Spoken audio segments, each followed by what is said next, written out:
Hello, everybody. It's really such a great honor today to have so many of our researcher friends, authors and editors of the book, English Medium, Instruction EMI and Translanguaging today with us. So we have never had so many presenters in our channel. So we are so privileged, so honored today. Before we dive into today's presentations, I'd like to make an announcement about our next seminar in May. On May 21st, Friday in North American times, and May 22nd, Saturday in Asian Pacific time and European time, we would have Professor Rodney Jones, University of Reading. He will be presenting a very, very interesting topic. We have always we have never been post-human. So we have always been post-human. At the same time, we have never been post-human algorithm and artificial intelligence. So stay tuned into our channel, our YouTube channel, TLTS Research Channel. It's Translanguaging, Trans-Semiotizing Research Channel. In every month, we will invite a scholar, a researcher, to share with us very interesting topics in this area of research. Now, today, back to today's topic. First of all, I'm so overwhelmed with all this positive energies, researchers' energies today, because in our researcher rooms, we have so many scholars and researchers, and we are all focusing on this topic, English medium instruction and translanguaging. Now, without further ado, I will hand over the speaking floor to one of the editors, Dr. Eric Tian. Eric, over to you now. Thank you, Angel. So let me share my screen to get us started.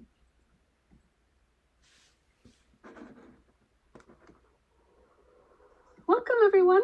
We are so happy you could join us and that we could join you. In our presentation today, we'll have a short introduction followed by definitions of EMI and translanguaging. We will then present an overview of the book with chapter presentations and questions from a few of our authors. And we will also conclude our presentation with a summary of the volume's contribution to the field. So first we'll introduce ourselves, the three of us who are the editors. My name is BethAnne Paulsrud, and I am an associate professor of English Applied Linguistics at Dalarna University in Sweden. And I have a PhD in educational science and languages and language development from Stockholm University. Hi, everyone. My name is Zhongfeng Tian. I'm currently an assistant professor of TESOL Applied Linguistics at the University of Texas at San Antonio, USA. I obtained my PhD in curriculum instruction from Boston College. And hello, everyone. My name is Jeanette Toth. I am currently a senior lecturer of English at Dalarna University, Sweden, with BethAnne. And I have my PhD in language education from Stockholm University, Sweden. Just briefly, we wanted to start by saying that the three of us editors have all written our PhD theses, our dissertations, with a focus on translanguaging. Jeanette and I have also explored EMI in the Swedish context in our studies, with Jeanette studying compulsory schools while I studied upper secondary schools. The three of us have also written about translanguaging and EMI separately elsewhere as well.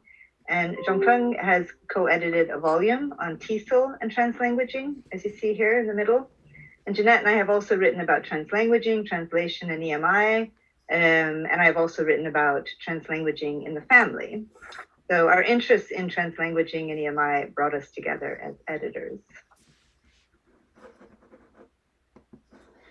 Well, when it comes to the question of what is EMI, it can be said that the concept of EMI has not been easily or consistently defined in either research or practice. However, one definition is the use of the English language to teach academic subjects other than English itself in countries or jurisdictions where the first language of the majority of the population is not English. This is Macaro's definition. Now, the term EMI has previously been mostly associated with higher education contexts in which English is not the majority language. More recently, however, the term EMI has also been used to describe the use of English as a vehicular language in secondary school education in non-English majority contexts, such as Sweden, for example, in BethAnne's study. Now, EMI can thus entail instruction through the medium of English. English is not the subject being taught. Language development is not the goal. The goal or the designation has not been specifically to integrate language and content. And the teaching of non-language content through the medium of English is what is in focus. So EMI indicates the use of English to learn disciplinary content. And finally, for most students and often teachers, English is an additional language.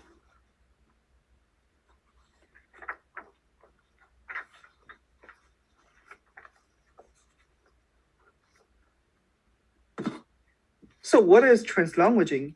According to Baker, translanguaging is the process of making meaning, shaping experiences, understandings, and knowledge through the use of two languages. A growing body of researchers have called attention to the benefits that may be associated with the use of the L1 in the classroom, where the language of instruction is not the student's L1. In recent years, studies of such practices have in many cases come to use the term translanguaging. Translanguaging is a term first used by St. Williams to denote alternating the language of input and output in bilingual classrooms in Wales. Translanguaging has since then been extended to encompass other forms of bilingual language use and can be defined as the use of two or more named languages for meaning making. According to Ophelia Garcia, translanguaging focuses on how bilinguals actually do bilingualism. It is not in a linear way like the balanced wheels of a bicycle, but in a more complex dynamic way, like an all-terrain vehicle using different parts and features to different extents to adapt to both ridges and craters in a bumpy ride. Furthermore, translanguaging is transformative, recognizing and opening up for new ways of being and languaging in the world. It challenges monolingual norms, assumptions of languages as single separate entities, traditions of language separation, specific limited accepted forms and functions of languages in different contexts, especially education, and language hierarchies. In education, recognizing students' rights to use their entire linguistic repertoires, including named languages other than the majority language, promotes an ideology consistent with social justice. In line with other critical perspectives, translanguaging contributes to liberation from the constraints assumed by monolingual ideologies, affording both empowerment and social justice. Now on to our volume. We are really pleased to offer an anthology of both empirical and conceptual studies from 10 different contexts and written by 25 authors. This volume presents a compilation of studies from across the globe, all investigating the multifarious intersections of translanguaging and English medium instruction. And we are especially excited that several underrepresented contexts are included in our volume, with empirical studies from African contexts, including Kenya, Malawi, and South Africa, several Asian contexts, including Cambodia, Hong Kong, Japan, Kazakhstan, Maldives, and Turkey, and the European higher education context in Italy.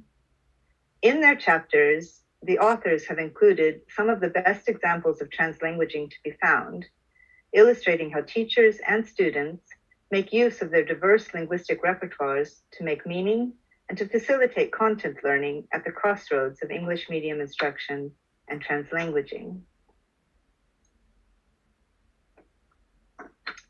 And this is just a quick snapshot of all of our authors.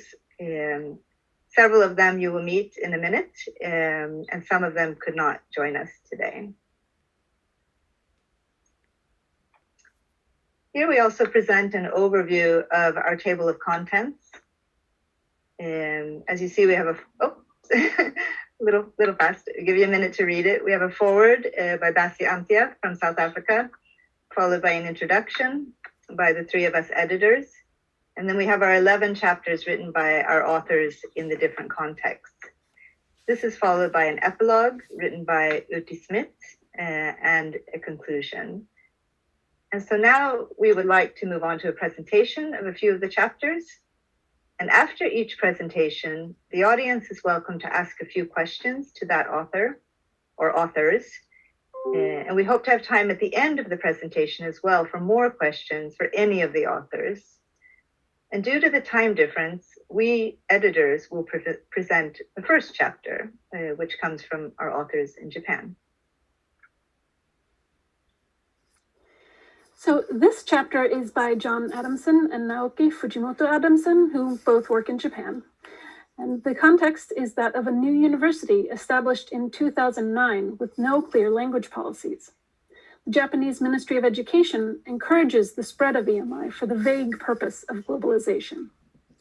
This study from this one non-elite university pursuing globalization shows how translanguaging is used in language classes through a quill approach to prepare students for EMI and some EMI classes in applied linguistics themselves. And this study is actually a compilation over 10 years into 5 aspects. One is EMI instructor perceptions of student language and skills needs. Another, first-year student perceptions of an English lecture course adopting a quill approach. Analysis of first-year students' English reports from that lecture class. Second to fourth year EMI course materials encouraging strategic translanguaging, and self-access center language use between center language advisors and students and between students themselves. The data has been analyzed from class materials, reports, literacy maps, recordings of interaction, interviews, and collaborative autoethnography. As a whole, insights can be seen into translanguaging use and perceptions towards language and content learning in classroom and non-classroom learning spaces. So in brief, the results are as follows. Firstly, as for EMI instructor perceptions of student language and skills needs, local Japanese teachers want students to develop bilingual skills and practical translation, as opposed to secondary school grammar translation. Secondly, student perceptions of an academic English CLIL lecture course show those of lower proficiency level feel empowered due to both content and language assessment, Japanese use in class and for referencing. Some higher proficiency students may, however, have a sense of guilt about Japanese use in English language learning. Thirdly, in the analysis of students' English reports, it was seen that Japanese references are used more for lower proficiency students on Japanese topics. Fourthly, our EMI course materials encourage strategic translanguaging in sociolinguistics and discourse analysis courses. For example, the use of L1 themes for awareness raising purposes. This acts to decenter Anglophone content. Also, as these classes are taught by English language instructors, there is an increased language sensitivity in the EMI. Finally, in self-access center language use, an initial top-down language policy of monolingual zones was unsuccessful, and what emerged was more practical translanguaging in advisor-student interaction, with the interesting adherence to English-only interaction when students interacted between themselves.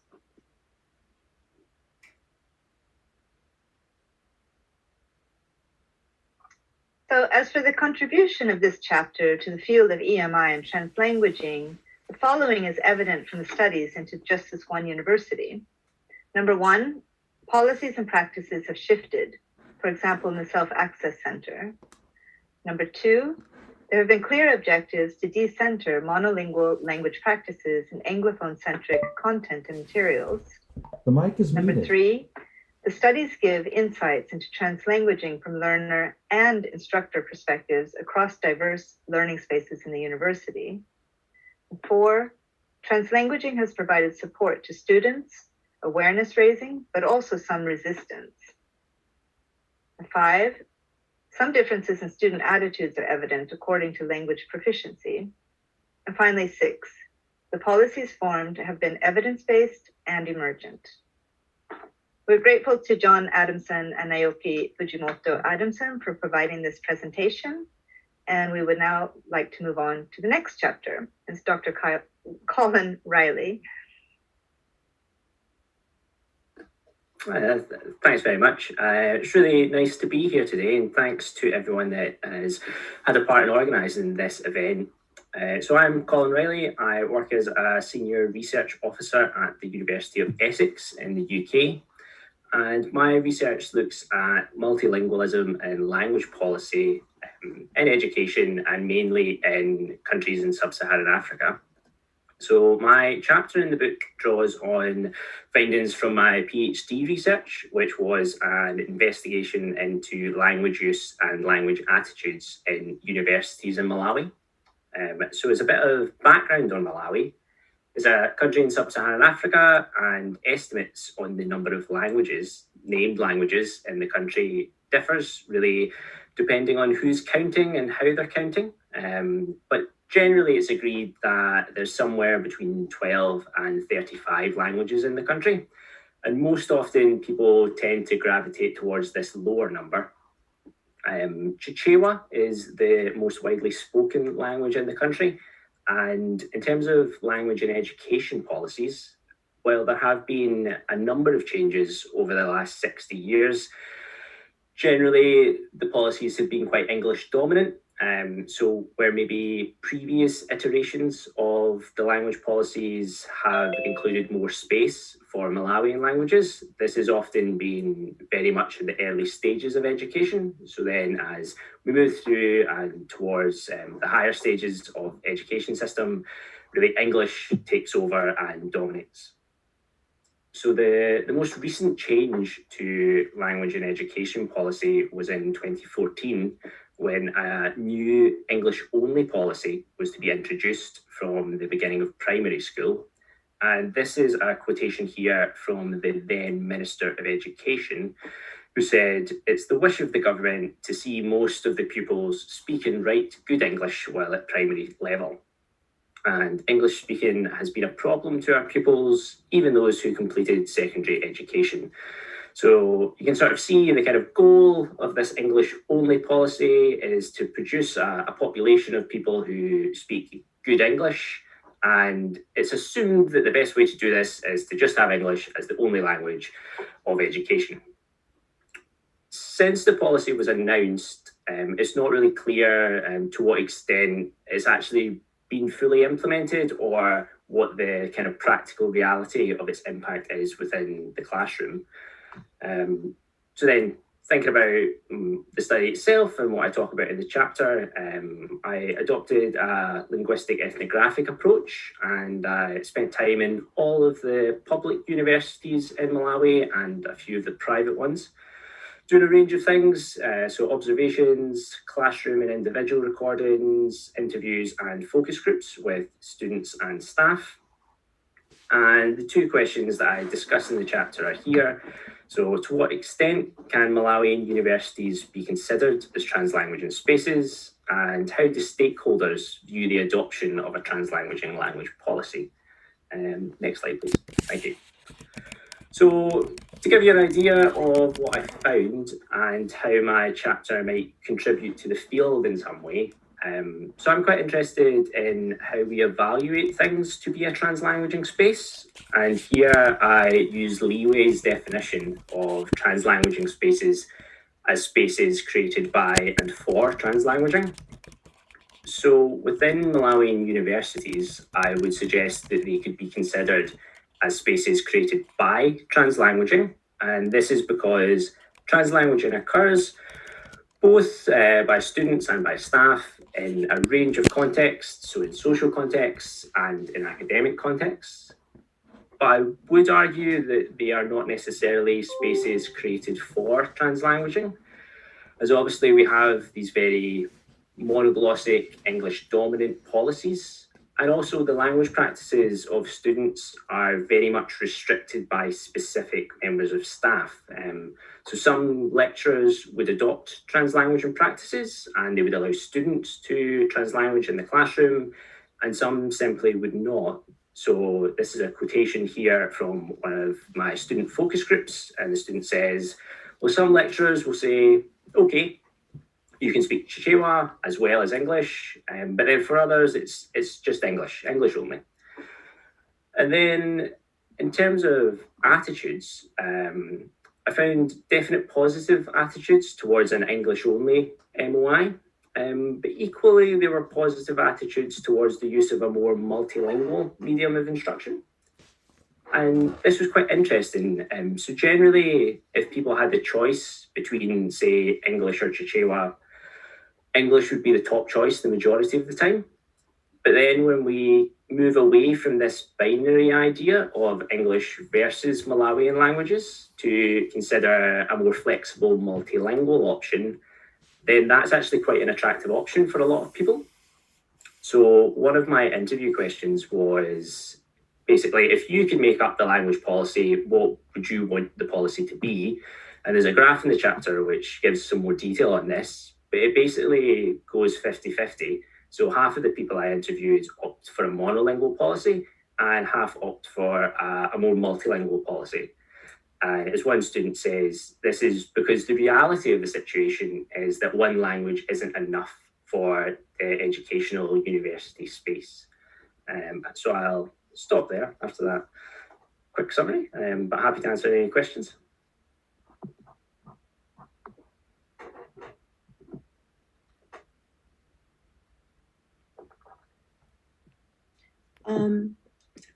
Riley, can I ask one question, if you don't mind?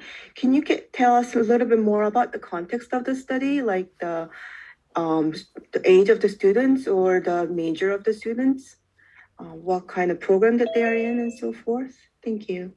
Sure. So there was, in terms of ages, it was generally students would be between 18 to 24, and it was mainly undergraduate students that were involved in the study, which was mostly a practical matter, just because the kind of education system in the country has a limited number of postgraduate students. And then in terms of their majors, it was quite a broad range. So the 7 public universities in the country are quite kind of different disciplinary focuses. So there's a liberal arts university, a science university, more kind of business orientated universities, medical colleges, and things like that. So I did the same sort of data collection at each place. So quite a broad range of disciplines, really.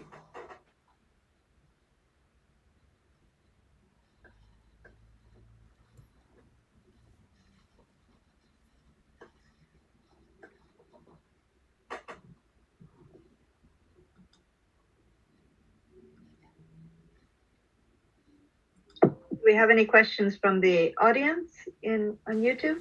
I think we have Not yet. I think we have a question in here. I can see that. It said, Okay. excellent presentation. Can you make even a little speculative connection between student profile and the trends when they engaging in translanguaging practice? Thank you.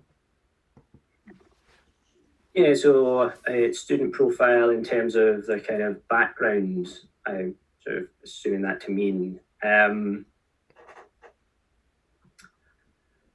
I'd be hesitant to say too much, but I think often the practices that individuals would engage in would be quite heavily influenced by their secondary school education. So independent on the kind of language rules and language practices from their secondary schools. So there seemed to be, there was, people reported a divide. So yeah, so whether this actually affected language practices, or this is just what people's assumptions are about what affected language practices. So in Malawi, these kind of different categories of high school, whether these are like public government schools or like fee-paying schools, or then international schools. So there was an idea that the students from the high schools, which would be more kind of fee-paying schools, tend towards using more English and things like that. Whereas students from the government schools would use more Chichewa, for example. But then also what happens in the university, because you have students from all these different places coming together with these different backgrounds, there's a kind of need to be more multilingual. So to kind of be accepted within the social domain of university, to use English too much is seen as a bit kind of pompous, which is something that people actually say quite a lot. So to use too much English would be stigmatized, but then equally to use too much Chichewa or other Malawian languages, you would then be seen as someone that shouldn't be within the university. So it's kind of an interesting then result here of the kind of language identity of a university student is then one in which you translanguage a lot. But then I do think there's probably differences in the degree of that based on people's profiles, but I can give you a definitive answer on.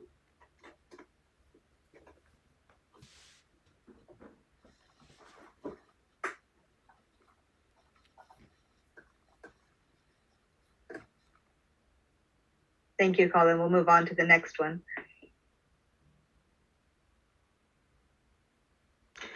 Thank you very much. Nice to see you again, Colin. The last time I saw you present on that was at a conference a few years ago when we could still conference.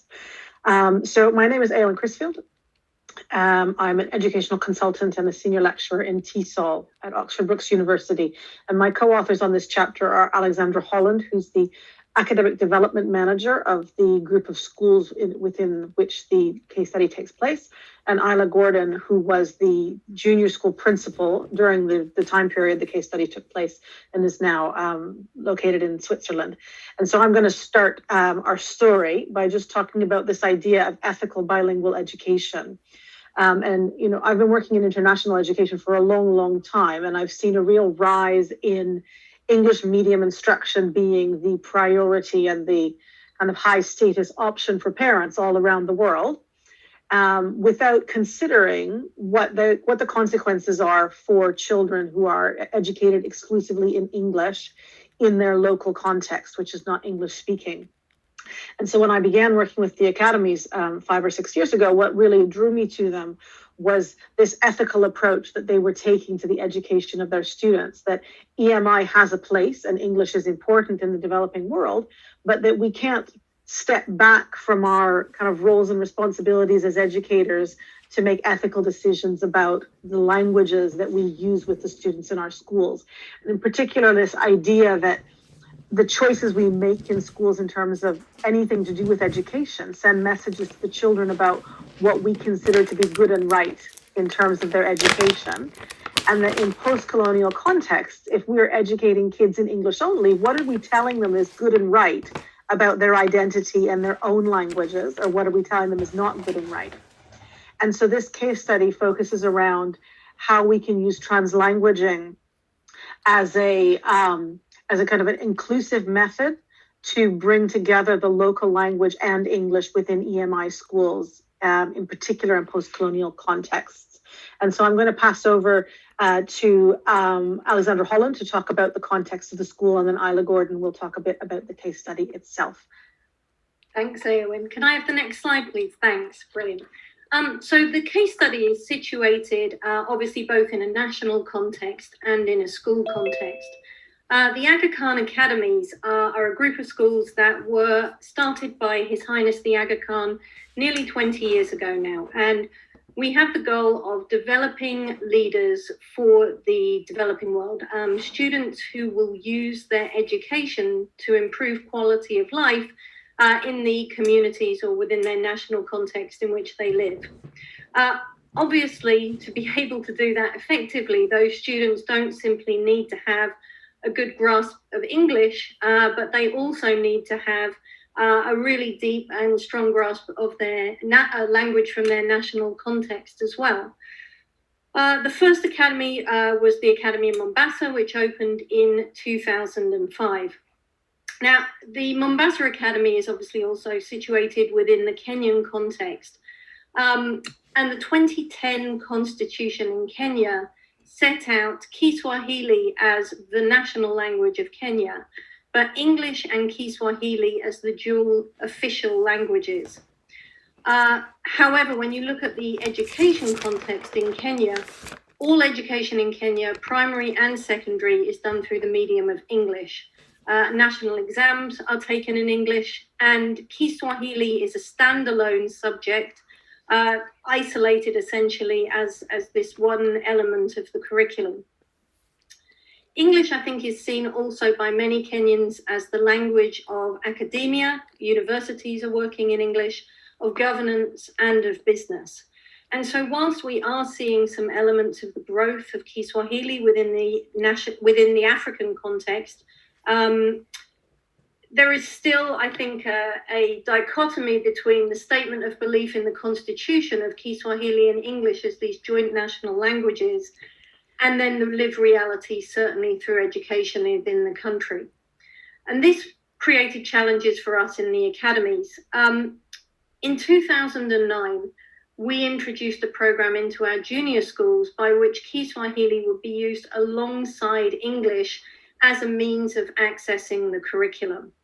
And it might be an understatement to say that was seen as a radical step. I honestly think a lot of people in Mombasa thought that we'd lost our minds, actually, when we chose to do that. It was certainly seen to be outside of the norm of what would be expected of education in a Kenyan context, that students would be learning both through the medium of English and through the medium of Kiswahili. And the case study really explores more about how we use translanguaging as a means to bring those languages together in an education space that was really, I guess, through national assumptions, orientated towards an English-only idea of education. And Isla's going to talk a little bit more about the practicalities of the case study and what we talk about within the chapter. So I'll pass to Isla. Thanks very much, Alex. Hello, everyone. Yes, so much of the chapter tells the story and describes primary school children who are learning about ecosystems and learning more specifically about the savannah areas close to Mombasa. And in fact, another part of the chapter also talks about our lessons learnt as a result of our first delivery of the children's learning, but equally the adults' learning through this curriculum unit. So in learning about ecosystems and about the local savannah, one of the engagements was to take the students out onto a field trip. And we decided that when looking at where the opportunities are for our students to be learning through Kiswahili, so through using Kiswahili, we thought it would be good to go to a game park and for them to carry out interviews with the game rangers. So we were really carefully considering our primary sources of information, our secondary resources as well. And so the interview questions were prepared back at school. The students were grouped into mixed ability groups in terms of language competency in Kiswahili. And we set everything up ahead of time. We even sent the questions in Kiswahili to the game rangers. And so we got there, we were received, and the students were recording the interviews as well. What was really interesting, though, was that even though these park rangers would have been used to conversing in the language of Kiswahili with families in the streets, you know, in Mombasa, was that they kept breaking into English. And we obviously hadn't made it explicit enough that we really needed them to be using Kiswahili. And I think what we thought this probably was that they had been so conditioned into English being the language for tourism, but also being the language for education, was that they actually found it very challenging to stick to the Kiswahili. So that was certainly one of our lessons learned, was, you know, making sure for future years in this unit was that really we give more attention to the preparation of the Kiswahili context for our students. In terms of other lessons learned as well, there was the importance of explaining to the students why they were learning through a bilingual approach, but equally what the translanguaging model looked like for them. These were students of a primary school age, helping them to understand that they were learning about content in a language which was not necessarily the one that they would find most easy to learn through. And the other thing was to also explain this to the parent community. As Alex was saying earlier, you know, parents at first, when this program was launched, were wondering why we weren't choosing another post-colonial language such as French, and, you know, why choose the national language. So again, the parent education part of this experience was important.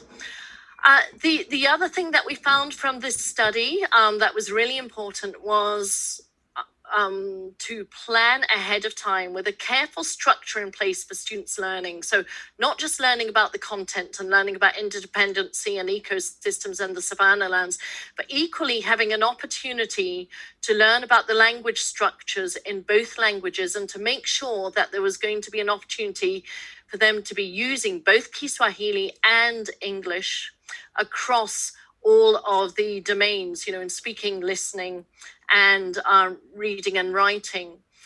Another thing that is discussed in the chapter was the importance of knowing the students' language profiles, and making sure that across the year and in future units of learning, that they were going to, again, have the opportunity to be learning and to be engaging again with at higher order thinking levels, at academic levels, with both the English and the Kiswahili. And again, the careful choice of resources in Kenya, and it wasn't always easy to find maybe the written resources that we wanted in Kiswahili. It was easier to find written resources in English. So again, we had to really be very intentional about what was chosen when. And I think one thing that's not referenced in this chapter, but it's a topic that's been quite widely spoken about in international schools across the world, is the importance of decolonizing the curriculum, being very mindful of what resources we're using and what perspectives our resources are giving. When using English in schools, there tends to be a Western influence to these resources. So we found this translanguaging approach, and in the context of Kenya, a very authentic opportunity to decolonize the curriculum and to consider very quickly the cultural messages, but equally the linguistic opportunities for our students' learning. So we would love to take any questions now, if you might have some. Yeah, from the YouTube channel, we have a couple of questions. Number one is, thank you, and ethical bilingual education is very important, and I'm interested to know if and how it relates to critical perspectives on EMI bilingual education. So ethical, critical, any connections? Yeah, that's one of the questions. I think it's a different formulation of the same kinds of ideas that we need to be doing more to interrogate the outcomes of the educational programs we're putting into place with children, whether that's from a content perspective or from a linguistic perspective. And I would say that the critical perspective for me is more about the content. What are we teaching them? What are they learning about? The ethical side of the linguistic paradigm is more to do with, are we giving the children the tools that they will need to be successful in the life that they live, rather than are we letting people make decisions about the life they think they want their children to live. And so that it's ethical to keep kids rooted in where they are and to give them that opportunity to be, to live that identity, and that if we don't have their languages in education, we're essentially taking away from them that possibility. Another question, thank you. Another question from Robin Tyner is, were the student materials like the worksheets bilingual, translingual? Can you share an example of these? Maybe not now, but later. So the worksheet student materials, bilingual, trilingual, or translingual? I think they were both, and you can see on this slide, this is a picture of the working wall of the unit, and you can see there's vocabulary going up in both languages, and there's lines of inquiry going up in both languages. And so, the translanguaging was really used to try and bring their languages together in ways that represent how they use language in that environment, rather than to keep everything in two separate classrooms. Isla might have more to say about the actual resources, but we showed you the classroom wall so that you could see how the integration.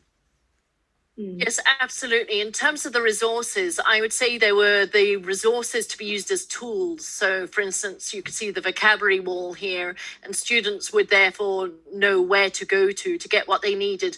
But equally, in using what was called worksheets, or mind maps, we'd need to make sure also that there were moments where they had to engage with the language, be it English, be it Kiswahili, and not divert to the language which they were most comfortable with. And here's another question related to Jason Ho from Hong Kong asks, do the teachers need to be bilingual, trilingual? I mean, be familiar with the students' languages? What if the teachers are monolingual in English only? That really is an excellent question. Alex, you might want to build on what I say. It was interesting being a junior, being a school administrator and thinking about the staffing. And so ideally, in an ideal world, you would want a teacher who felt very comfortable teaching academic English and academic, Kiswahili, and of course all the different disciplines in the curriculum, but equally that teacher to have the discipline to know when they were using Kiswahili, when they were using English, and to know when to code switch, and really what the moment was in the classroom. In other contexts, what we did was we thought carefully about how to pair teachers for co-teaching. And we also had, at the school, we actually introduced a translanguaging coordinator who would then go and team teach with the homeroom teachers who were otherwise delivering in English. So he would, he was able to team teach in using either Kiswahili or English. Alex, I don't know if you'd like to say more about that. I think you've covered it, Isla. And I think we'll have to say thank you very much to Eowyn, Alex, and Isla so that we have time for all of the other presentations. But maybe some of the other questions can come at the end if we still have some time. So we'll move on to Nashia Mohammed. And Nashia is actually not able to join us because of the time difference. She's in New Zealand, which was impossible. So she has sent a film for us to watch. Hello, everyone. My name is Nashia Mohammed, and I'm from the University of Auckland. My chapter in the book documents a case study of the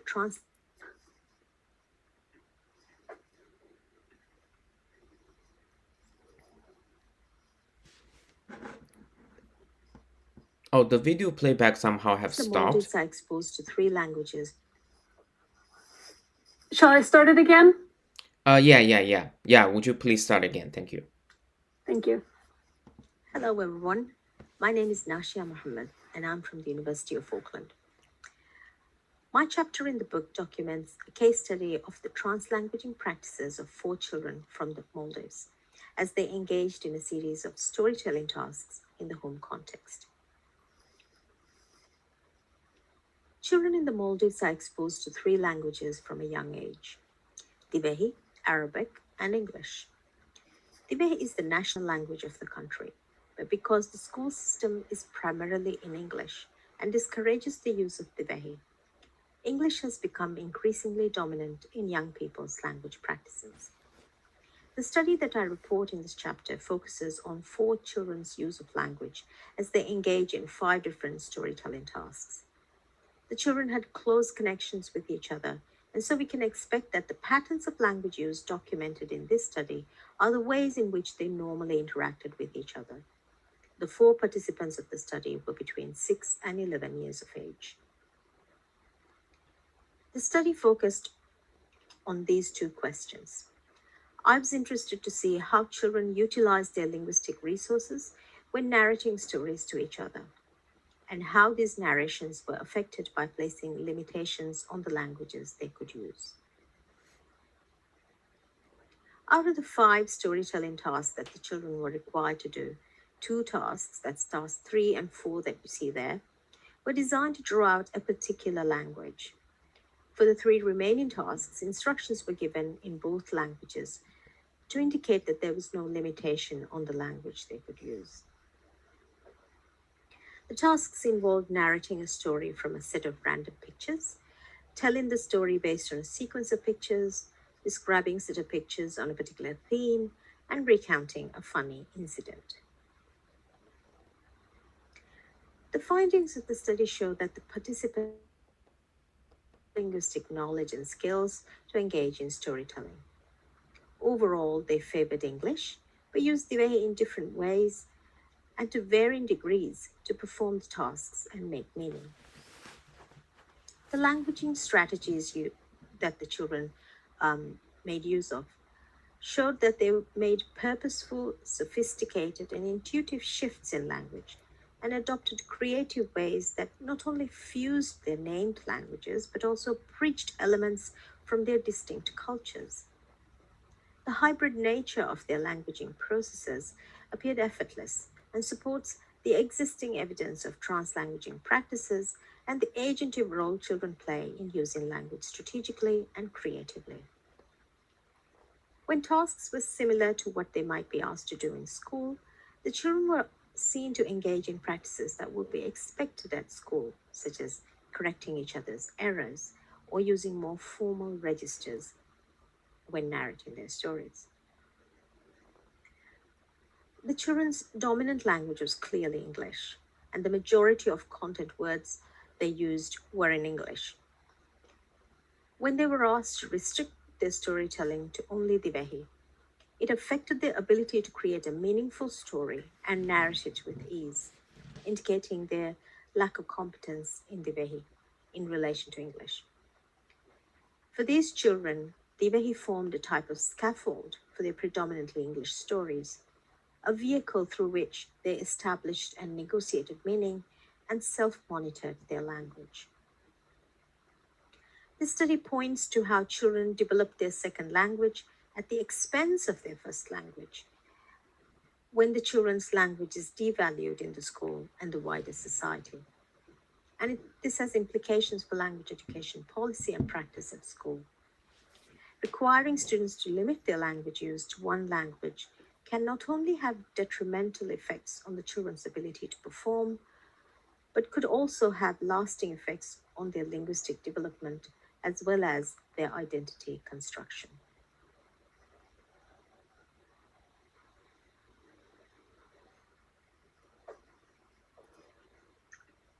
We're very thankful for Nasha for sending that to us. But now we'll move on to Italy. Okay, hello. We've got a joint presentation here, and I'm Fiona DL, and I will be presenting with my co-author Marta Guarda about a translanguaging study conducted at the University of Padova in northern Italy. I'm Associate Professor in English Language and Translation, and Marta, if you'd like to introduce yourself quickly. Hello everyone, it's a pleasure to be here today. I'm Marta Guarda and I'm a senior researcher at URAC Research Center in Bolzano, Bozen in the north of Italy as well. Okay, so yes, thank you to, very much. Big thank you to the organisers. Now, Martha and I actually became involved in EMI in 2013 when we helped to set up a support programme for lecturers, Italian lecturers, teaching through the medium of English. So just to give you a bit of background to this study, the University of Padua, which is the second oldest university in Italy and about to celebrate its 800th anniversary, so next year, 800th anniversary. It's a big Italian university. It has around 60,000 students, over 2,000 members of teaching staff, and 2,000 members of the administrative staff. And now it has at the time of our study, it had 179 bachelor's and master's degree programs. Now, EMI was formally introduced in the 2009-2010 academic year, and it's been rapidly increasing ever since. And in 2018-2019 academic year, when our study took place, there were as many as 57 fully English taught programs, mostly at master's level. I think there were 2 at the time at BA level, and 400 course units taught in English. But the majority of, and this is actually an interesting in terms of translanguaging, the majority of the students on these EMI courses are actually Italian students who've chosen an EMI course, degree course, rather than the equivalent taught in English. But around 20% to 18.7% of the students on these EMI courses are international students. Now, we're not talking about a translanguaging policy. The university doesn't have a translanguaging policy. We do now have a language policy statement, but it doesn't include guidelines about language use in the classroom in EMI, on EMI degree courses. But as Marta and I noticed, and this drew us into translanguaging from our interest in EMI, translanguaging does take place. It does take place on the part of lecturers, on the part of students, but it's very much a bottom-up process and dependent on individual lecturers, because there are still those lecturers who adopt a strictly English-only approach to their EMI courses, whereas others are more flexible. Yeah, with this in mind, we actually devised this study to explore students' translanguaging practices and to answer 2 main questions: which translanguaging patterns emerge in student language practices, and which functions these instances of translanguaging perform in the class.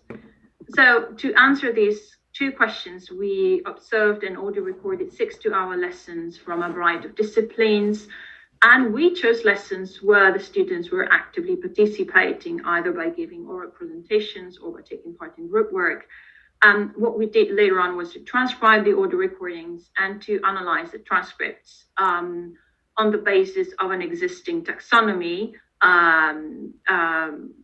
concerned about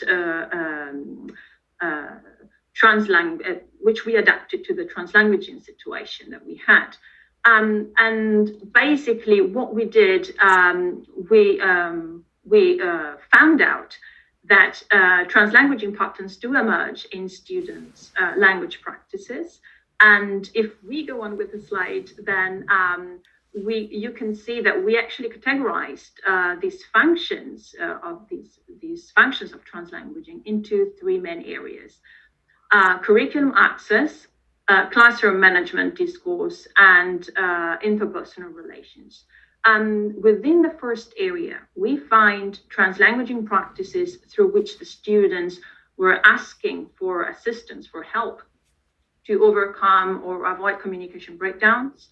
We also found instances of translanguaging practices that help the students get full comprehension of the texts used in class and thus maximize understanding and performance. And mostly what we found out was that the students were using the L1, their L1, mostly Italian, to achieve a deeper understanding of a specific concept before, so they were verbalizing the concept and the knowledge in their own first language before reformulating it in English for the rest of the group or the rest of the class. When it comes to the second main area, that of classroom management discourse, well, we found that students were activating strategies to give suggestions or instructions to other students so as to perform a variety of tasks effectively. And this was done by, so to say, using, leveraging the whole repertoire of languages they had. And in terms of interpersonal relations, translanguaging was really one of the main strategies and tools to maintain social relationships and reinforce the sense of solidarity within the group, and also a way to signal cultural identity within the group. And so that leads to some considerations. Fiona, please. Okay.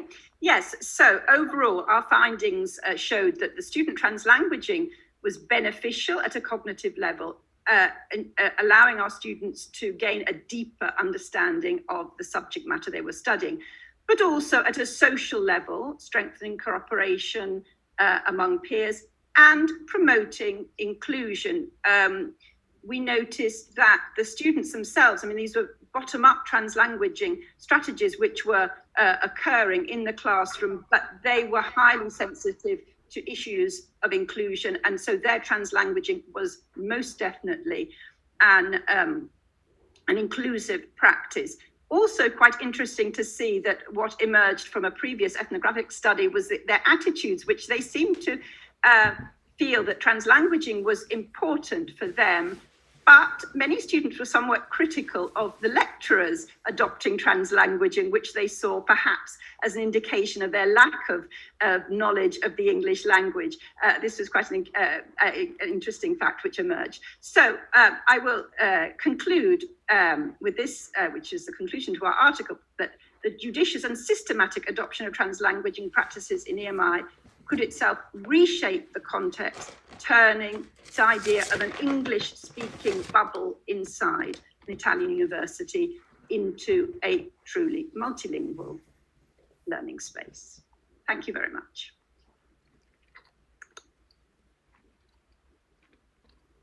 Thank you, Marta and Fiona. I'm sure we have some questions.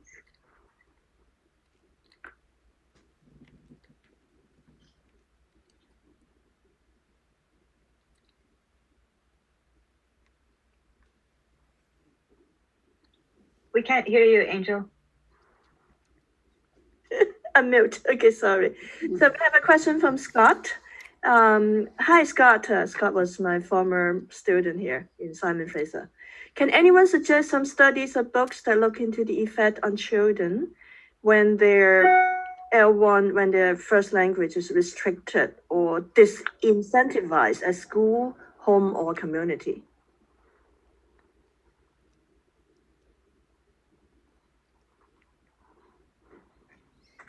I think this is a very relevant question, particularly for our colleagues from our previous presentation. So maybe something to be discussed later on. But there are studies, of course, on this, for example, by Freddy Garcia, that kind of very well known. Yeah, sure. Another question from Josh. Very nice. Thank you for the presentation. Could you elaborate a bit on how you envision a translanguaging policy for the classroom? Okay, well, here, I mean, I think, first of all, we really just need to start very simply with lecturer awareness of language use in the classroom.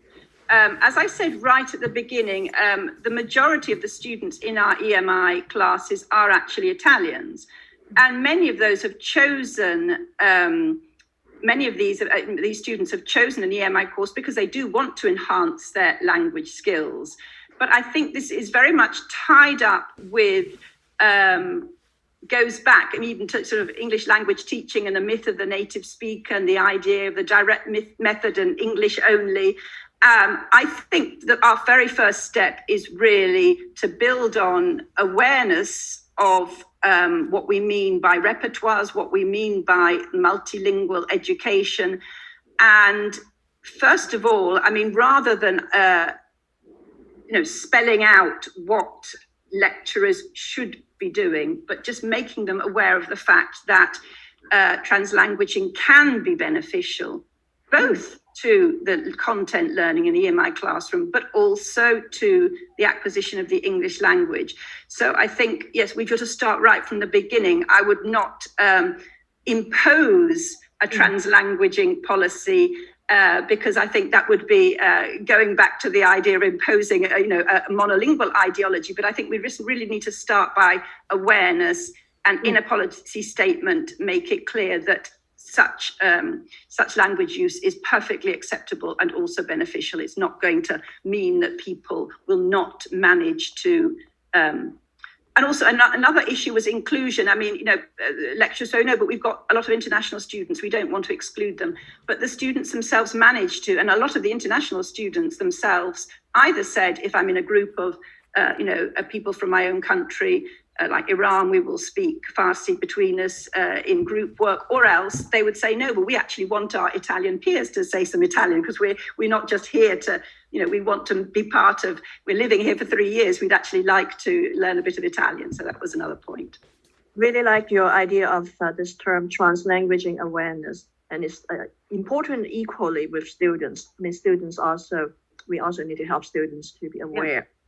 Absolutely. So they are not think, why are you doing this? You must be so deficient in your whatever English. Yeah. Yes, and I think what Angela Crease mentions is the feeling guilty about translanguaging, this idea of I shouldn't be doing it.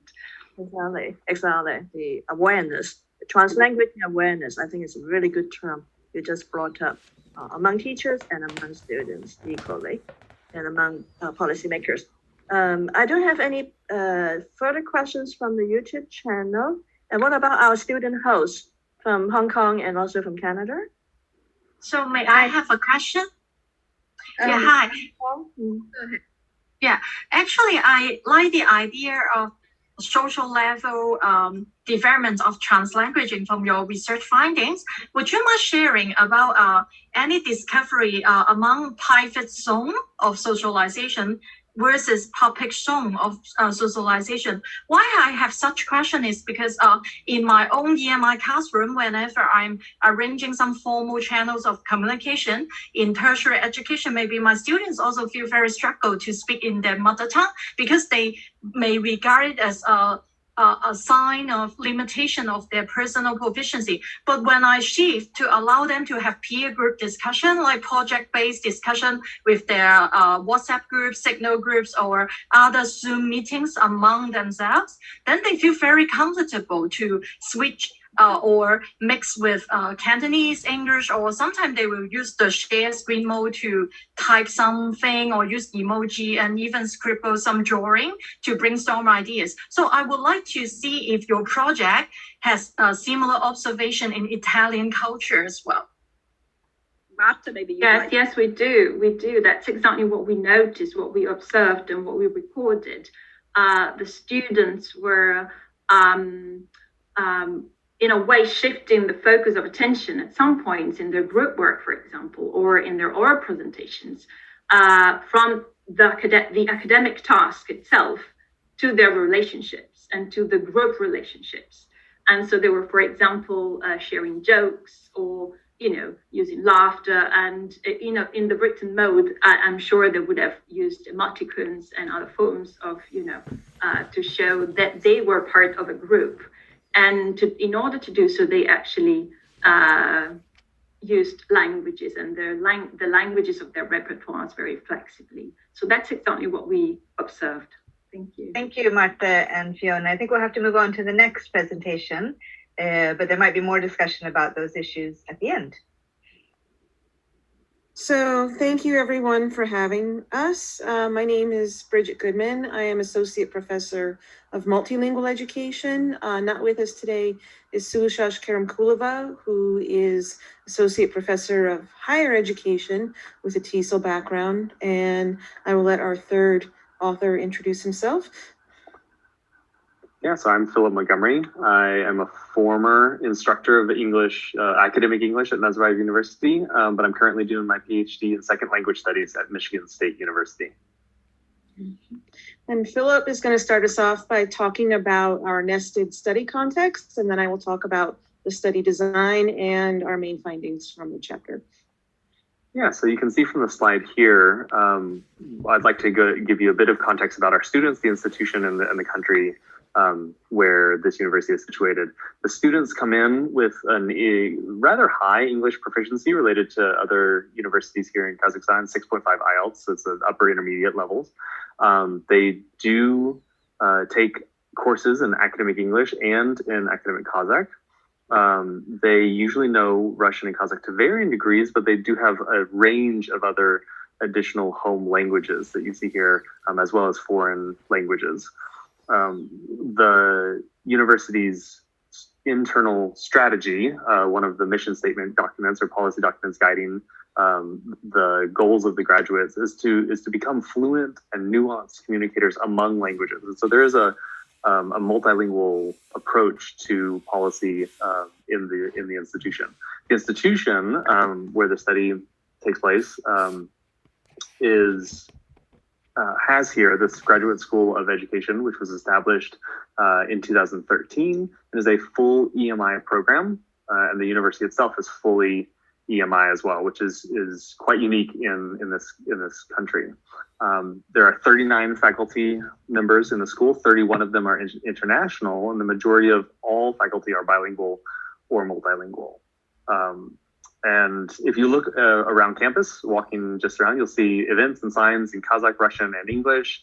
Occasionally in Spanish. There's multilingual departments and a quite wide range of languages seen around campus.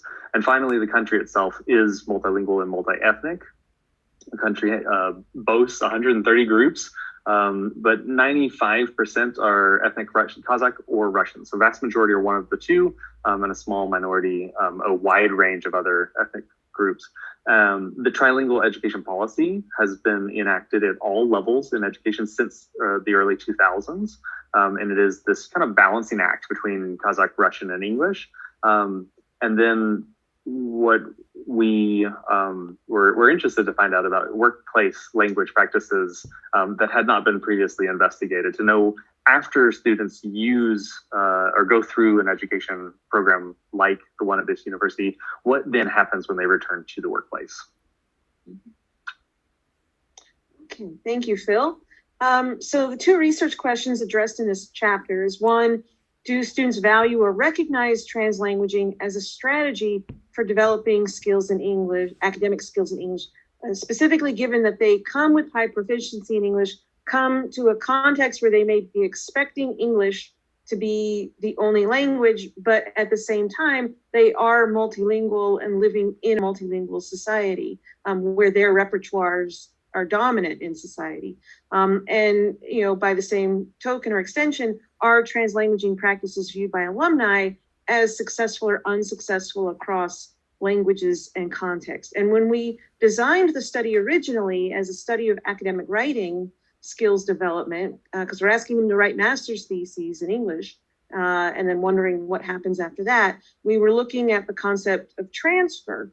But even De Palma and Ringer say that transfer of academic skills is inherently multilingual. And as we looked at the data, we realized that we could argue that when you have multilingual students doing transfer of academic skills across contexts, it constitutes translanguaging. Our methods are a little bit different.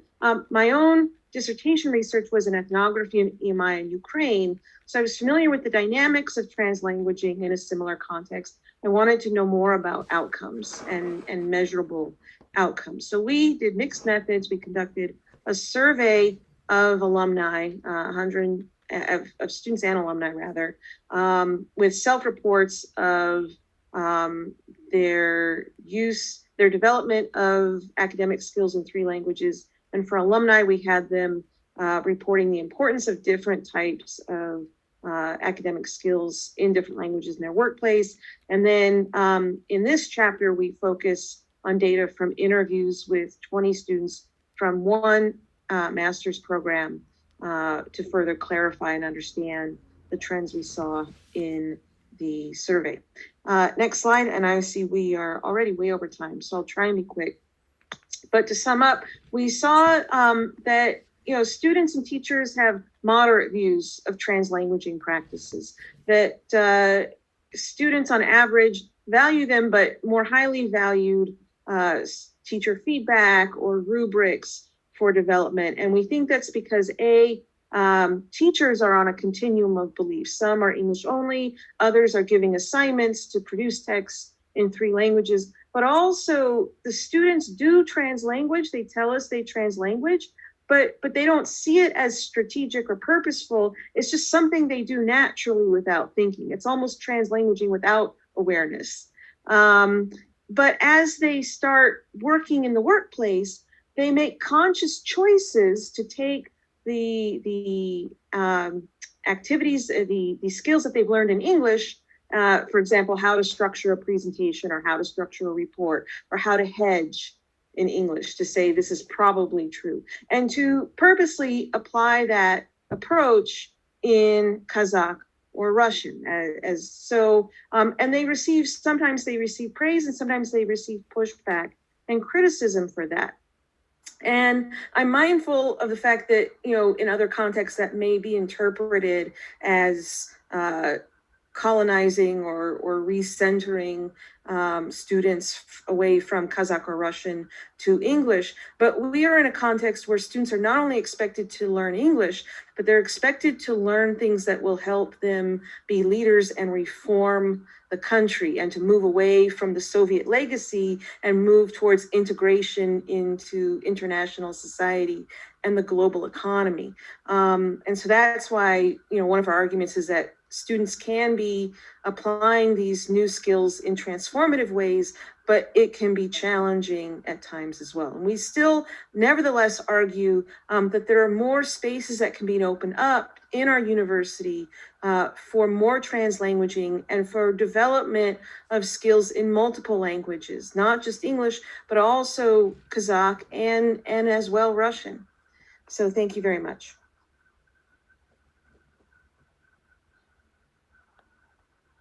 We have some questions for Bridget and Philip.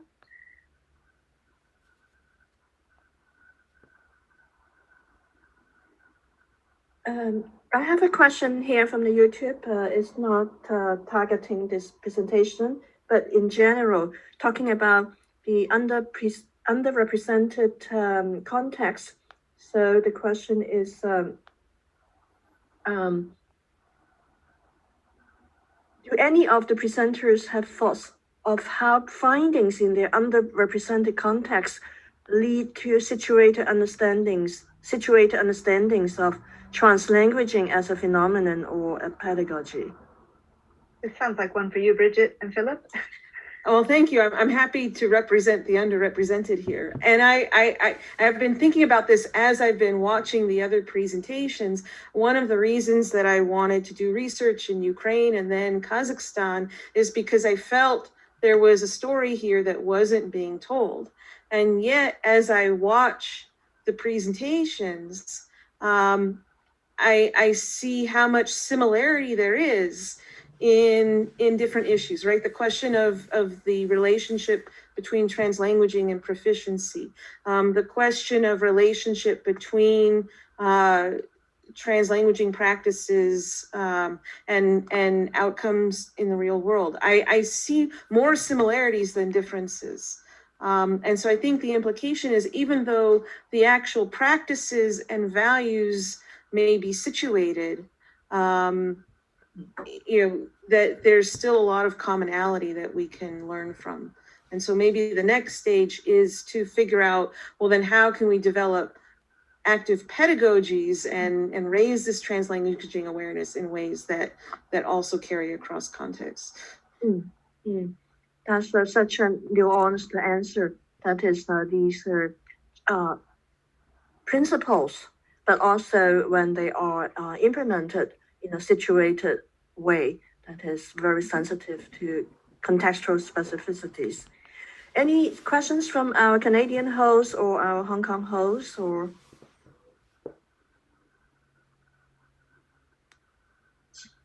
So may I have a question?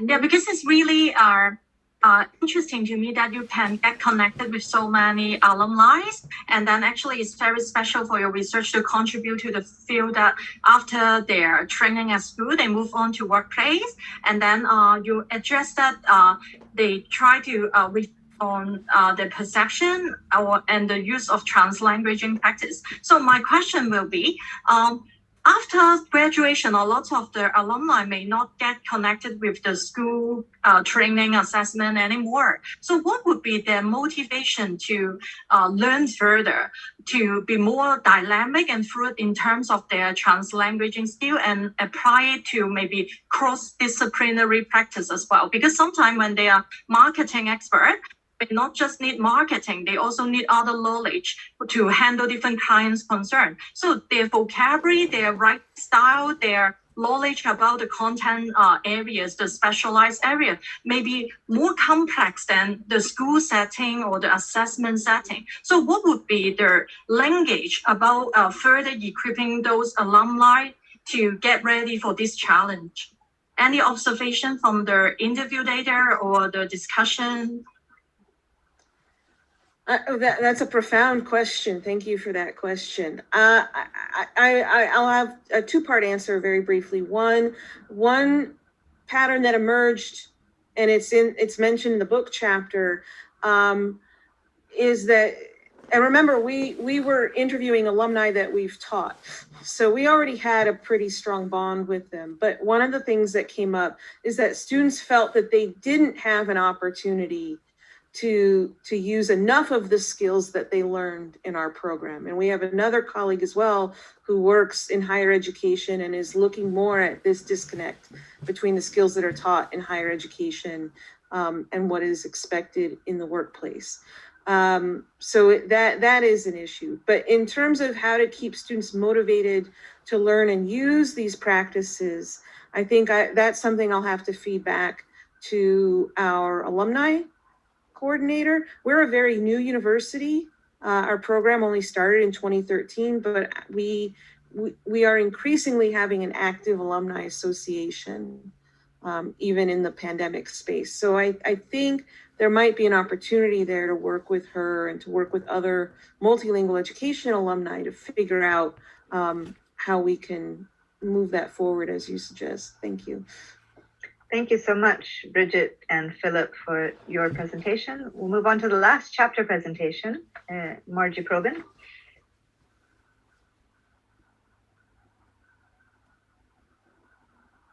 Okay. Hello, everyone, and thanks very much to the organizers for putting this together. It's been fascinating so far. I'm Margie Probin. I'm a research fellow at the Center for Multilingualism and Diversities Research at the University of the Western Cape in Cape Town in South Africa. Prior to that, I've been a teacher and a teacher educator. So I see myself primarily as an educationist, but in South Africa, education is inevitably intertwined with language issues and issues of access and equity, and hence my interest and involvement in translanguaging. So what I propose to do with this chapter is to provide an overview of some research that has been done in South Africa in relation to translanguaging, but also to locate that in the linguistic ecology of South Africa, and also just to highlight some of the earlier research within which the newer research on translanguaging is embedded. Okay, could I have the next slide? I'm not sure how clear this is. It looks a bit faded on my screen. But this is, South Africa is a multilingual country with 11 official languages recognized in the Constitution since 1996. And these include 2 former colonial languages that were previously the official languages, English and Afrikaans, and as well as 9 indigenous African languages. You can see the table on the right at the bottom lists the languages and the percentage of home language speakers. But perhaps with the map represents, one dot represents 5,000 people, and these are people with speaking those languages as home languages. So what you probably can't see is that English, which is that sort of peachy pink color, is very thinly scattered across the countryside. Less than 10% of South Africans are home language speakers of English. So the constitutional provisions of 11 official languages were an attempt to disrupt the linguistic hierarchies inherited from colonial times, where local languages operate horizontally for everyday social and economic purposes, while the former colonial languages operate vertically as languages of access to prestige, power, and academia. Despite these efforts to elevate indigenous languages, the twin forces of globalization and coloniality have contributed to entrench English as the dominant language in the political economy, and so too in education. English is the home language, as I've said, of less than 10% of the population, and yet the majority of learners learn through the medium of English from at least the fourth grade, and sometimes earlier. Prior to that, they learn it through the medium of their home language. So there's a sudden switch in grade 4 to English. However, although there's frequent reference to English in the language as a language of learning and teaching in schools, the term EMI, or English medium instruction, is seldom if ever applied. And this perhaps reflects the normative, unmarked position of English in education. It's taken for granted very much.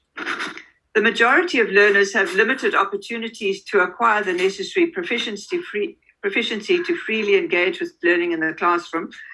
And as a result, teachers and learners resort to using their home language, but covertly. And this is an unresolved source of conflict and tension, and is a very typical scenario in post-colonial education in Africa and other parts of the world. So EMI in South African classrooms for the majority of learners compounds historic socioeconomic and political disadvantage dating from colonialism and apartheid. And as such, it's contested and politically charged. Could I have the second slide? Thank you. Okay, so there has been a lot of research, and this is just 2 strands of research in multilingual classrooms, which have problematized EMI in South Africa in education. And one strand has looked at the effects on teaching and learning. People such as MacDonald, Chick, Setati et al., and myself, and have come to the conclusion that learners learning through the medium of English have experienced a loss of meaning, alienation.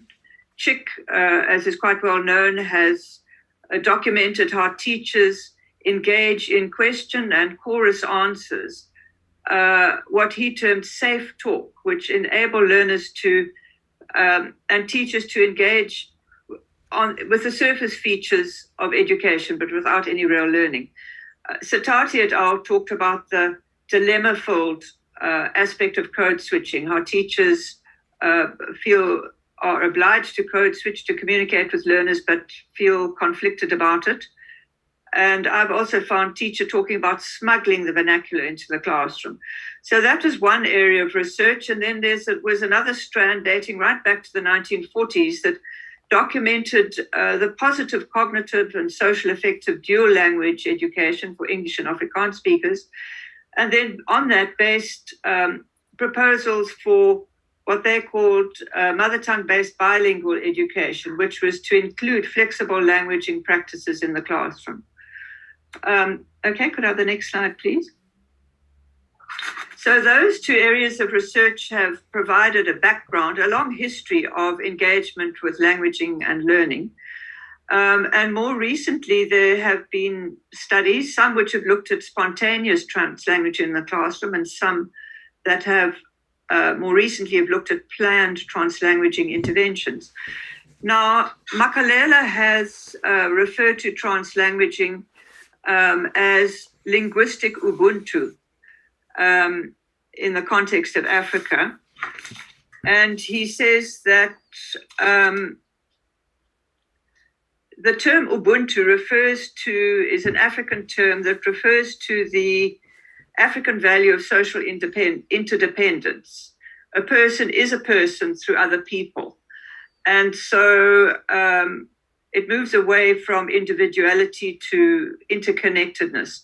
And so too, he's extended this to include languages in the African context, that they are interconnected and interrelated, and to therefore accordingly question fixed boundaries between languages, socially, but also in the classroom. So there are, if you could look in the left-handed column, examples of research into spontaneous translanguaging that happens in classrooms. And one was McCree and McKinney looked at a grade one multilingual EMI class and focused on one learner's hybrid discursive practices, where a 6-year-old was employing her proficiency in Sesotho, Sepedi, and English.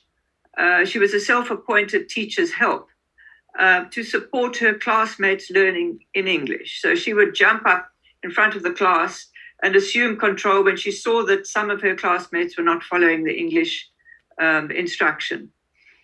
And Nsimanga and Leliot, by comparison, also in urban multilingual context, looked at group work in grade 10 science class. And they observed that learners engaged in exploratory problem-solving talk by moving flexibly across their home languages, which were mainly Sesotho and isiZulu, before presenting their findings in English. And this translanguaging enabled them to really engage with the problems much more profoundly than they would have been able to if they had stuck to English. And I found also in a study of grade 8 EMI science in a rural isiXhosa classroom, how one teacher deliberately set out to leverage the learner's home language, isiXhosa, to establish understanding and then to transfer that to English. So the teacher was concerned, this particular teacher was concerned with epistemic access, but also with the learner's engagement and enthusiasm for learning. So, and he also was prepared he rejected the hegemony of English. He felt that the learners, but he was an unusual person and certainly not the norm.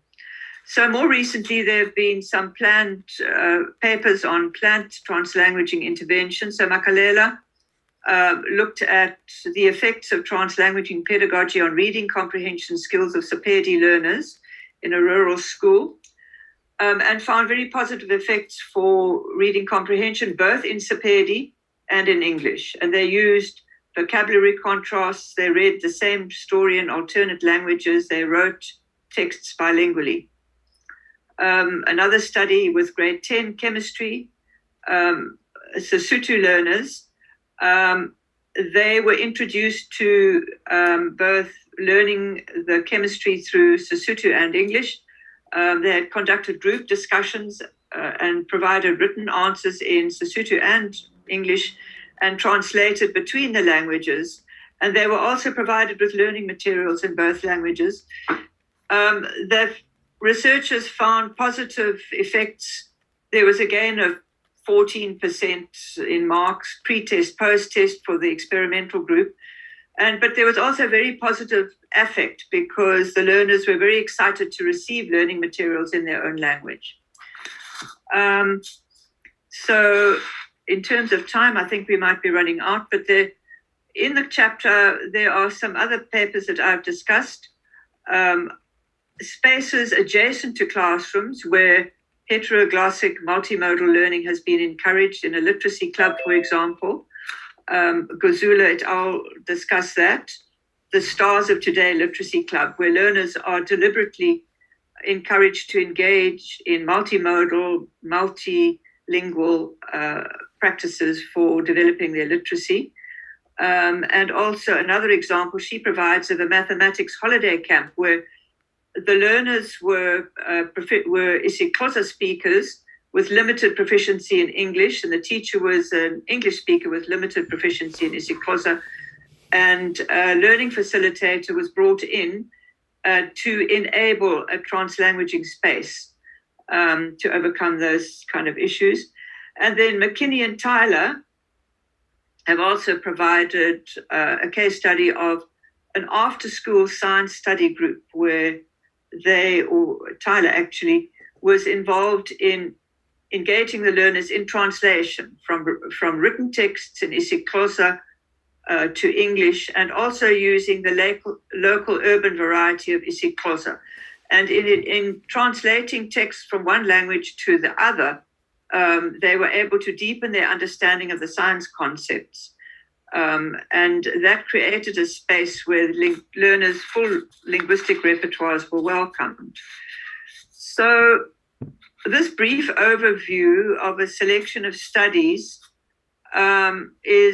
covers a range of stages in education and contexts, but they all share common concern for linguistic and learning challenges faced by the majority of learners, who caught in the tension between the need for epistemic access and the need for upward mobility that English represents.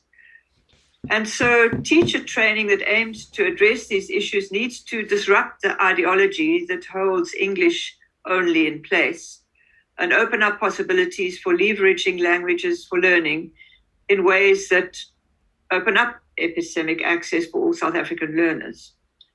And so these studies offer some alternatives and some possible translanguaging pedagogies. So I suppose this discussion also raises the question as to whether translanguaging pedagogies that are underpinned by heteroglossic ideologies and orientations to multilingualism are in fact compatible with EMI at all, or whether they stand in contrast to the monoglossic underpinnings of EMI, and as such constitute a parting of the ways, and a multilingual turn into something quite different. And that's where I will rush through. Thank you. Thank you, Margie. I think we only have time for one question, but we might be able to come back to more questions at the end of the entire presentation. Okay. If there is one question, Angel, or? Yeah, from the YouTube audience, Scott is asking, within your research, are you seeing spontaneous translanguaging and planned purposeful translanguaging interventions occurring across socioeconomic lines? Well, the spontaneous translanguaging generally happens in classrooms where learners are not home language speakers of English, and teachers, in order to overcome the linguistic constraints of the classroom, translanguage, but with a feeling of guilt.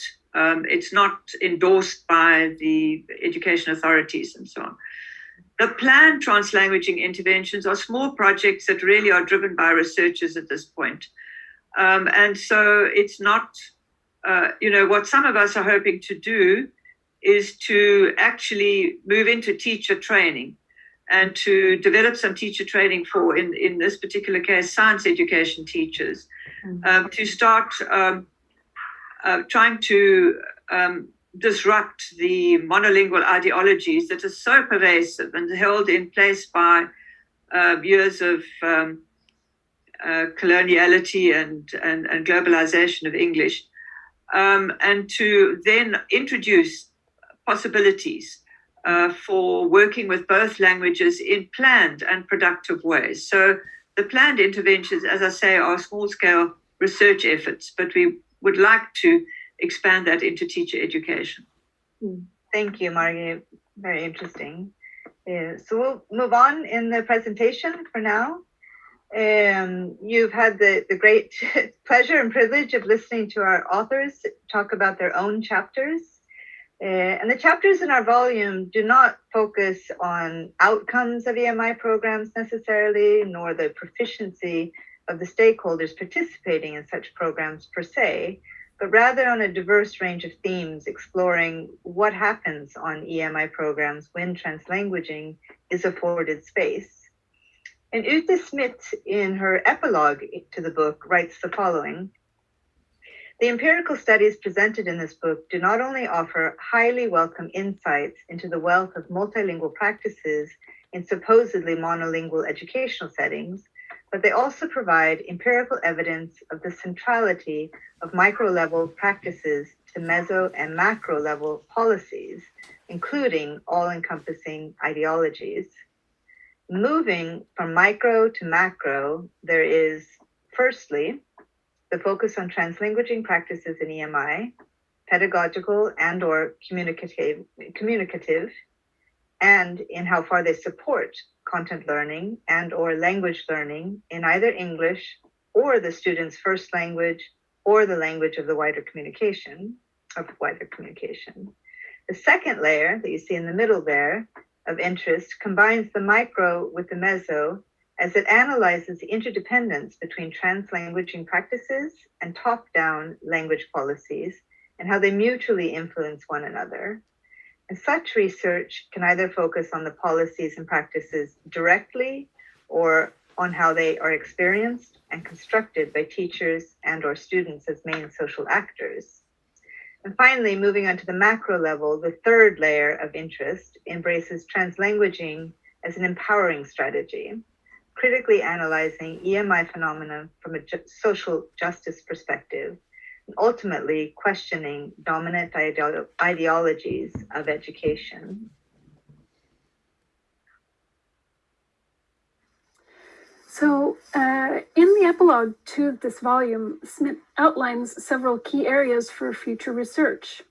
Here, we add to these suggestions with areas within EMI that we, together with our authors, have identified as warranting further critical exploration.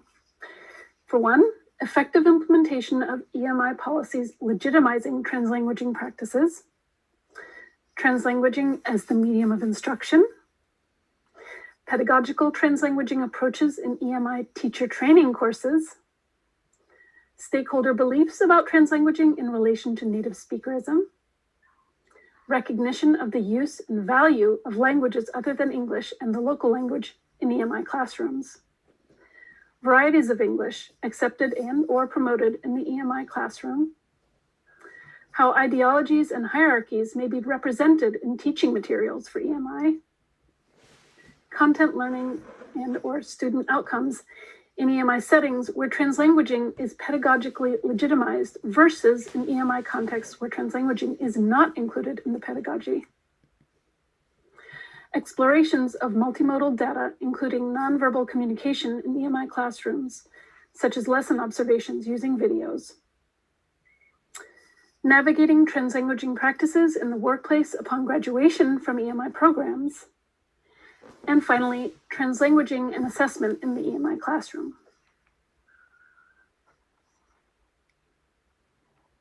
As you see, there's still lots of research to be done. And we look forward to hearing from our researchers who have participated in our volume.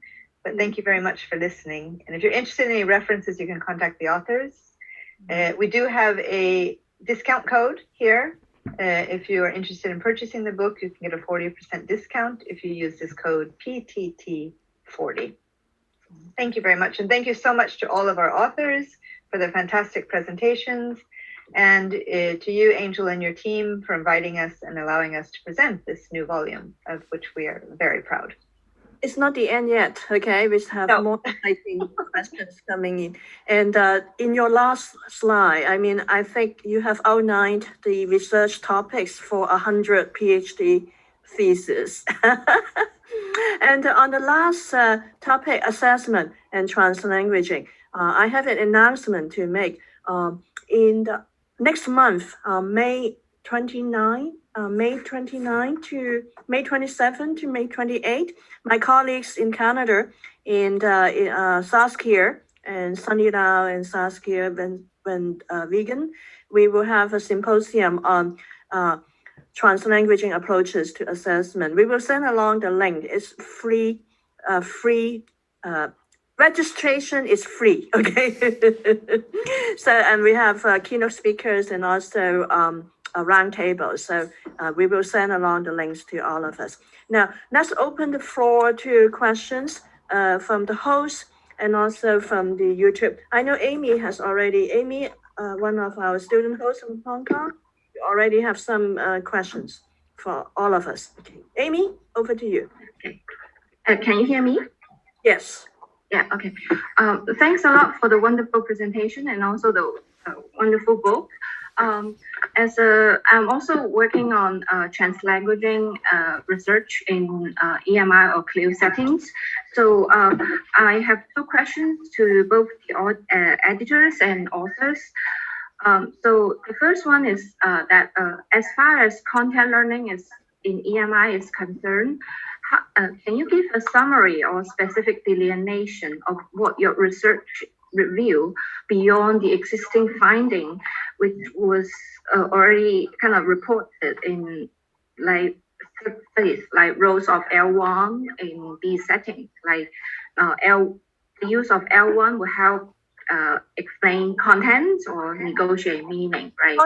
So beyond the what's known in the literature, like pedagogical functions, engagement, epistemic access, equity, disrupting hegemony of English, disrupting the ideology of English only. What's new, right? I know you just you're rehearsing for your PhD exam. What's new, right? Examiner will ask. What's new? And it's also question is coming from a perspective because most of the professionals working in EMI or CLIL is actually content teachers, right? So they are not I'm realizing that most of us are doing this work from the perspective our home field is the applied linguistics or more related to language, right? So that's why I asked this question. It's also a frequent question that I encounter in my own research. And then for my second question, maybe I would just ask all of them. So then maybe you already asked two questions. Okay, let's wait. Okay. How to work with content teachers, how to raise their translanguaging awareness of content teachers, right? I summarized it in 2 seconds. What's new? Okay. How to work with content teachers, how to raise their translanguaging awareness. Two questions. Try to ask questions in very succinct ways. Thank you, Amy. Okay. So then I actually have the third. Can you wait for the response?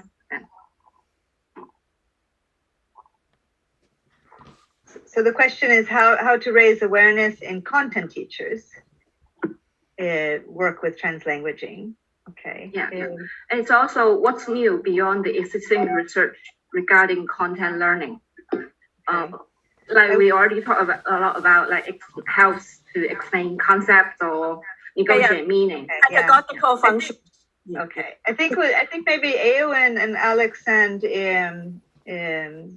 Isla might have something to say here.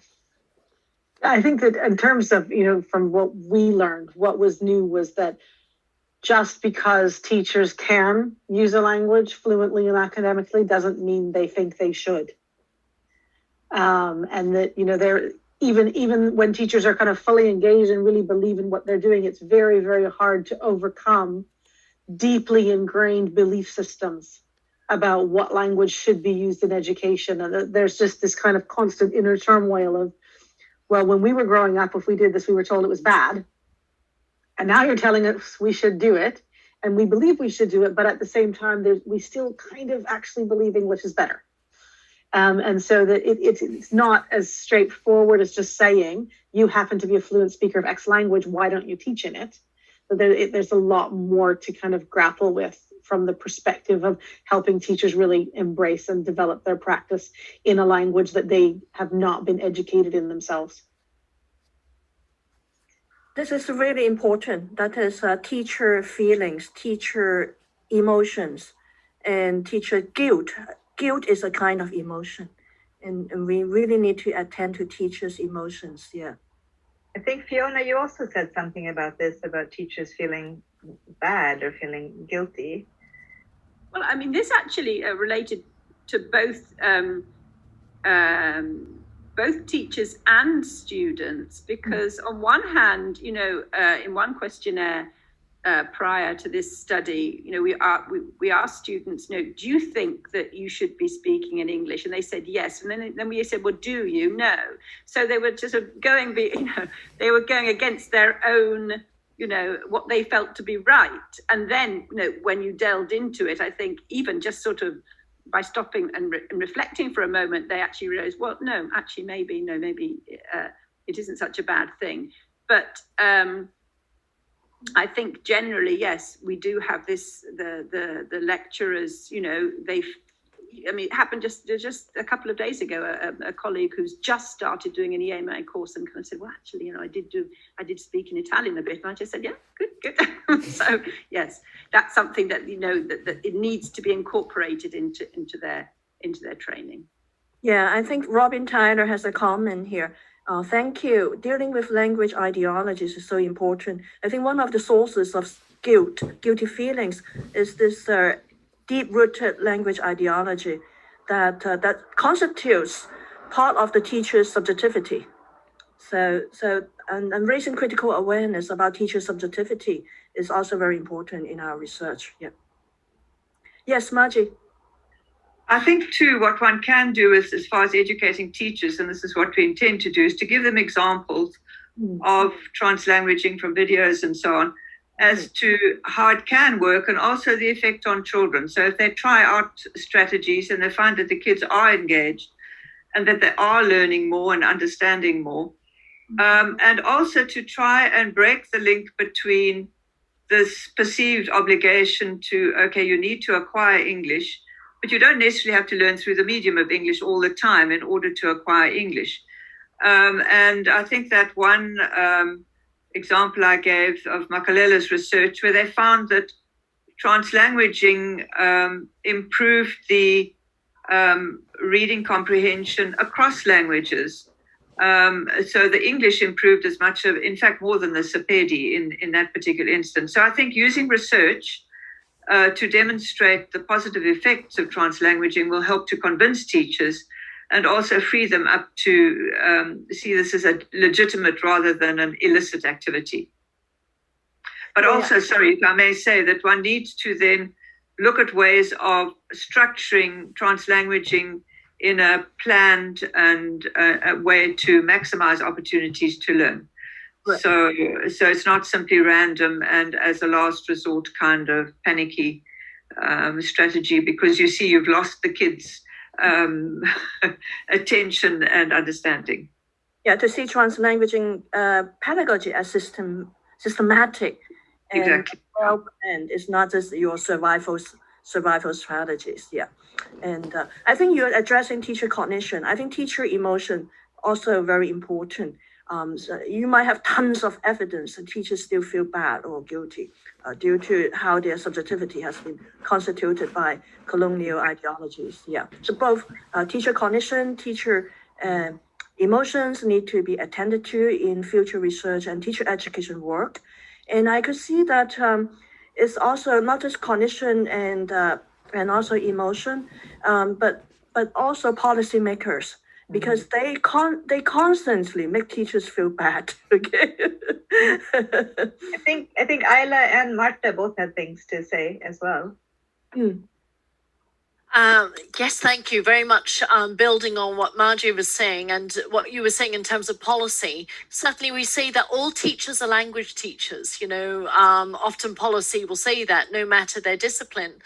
And with younger students, that's much easier because, of course, of the importance of teaching language to younger students. But I think then as they get older, one becomes more and more focused on the discipline.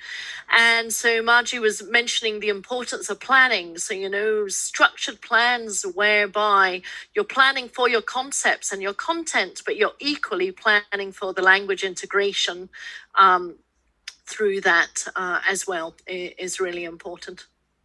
Yeah, on that note, I need to advertise for my own little contribution, the MEC, the cycle.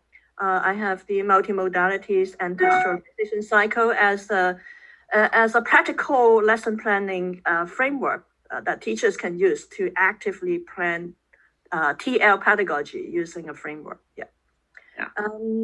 Content teachers, right? That question, how to raise translanguaging awareness of content teachers, because translanguaging has emerged out of our field, applied linguistics, right? Language specialists.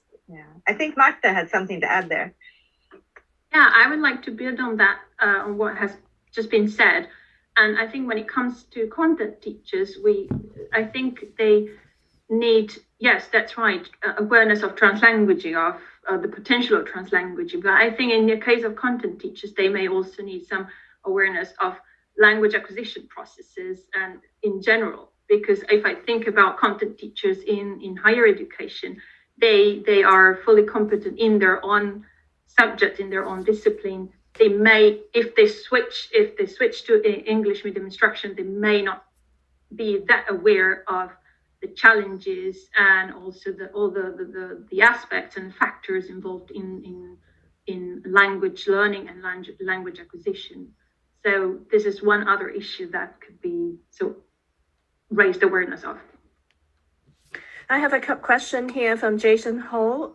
To persuade their colleagues, school management and policymakers, may I ask our authors here, if you have any suggestions for teachers, how can they advocate for translanguaging practices? Alex, I don't know if you were going to address something else, but you might be able to address that as well. Two kind of work together actually, because what I was going to say about content teachers, I think, the point about them having to understand about language acquisition is really important, because I think a lot of good practice is actually counterintuitive. And so when you start talking to content teachers, you're often suggesting things that actually go against what they think is going to be best practice.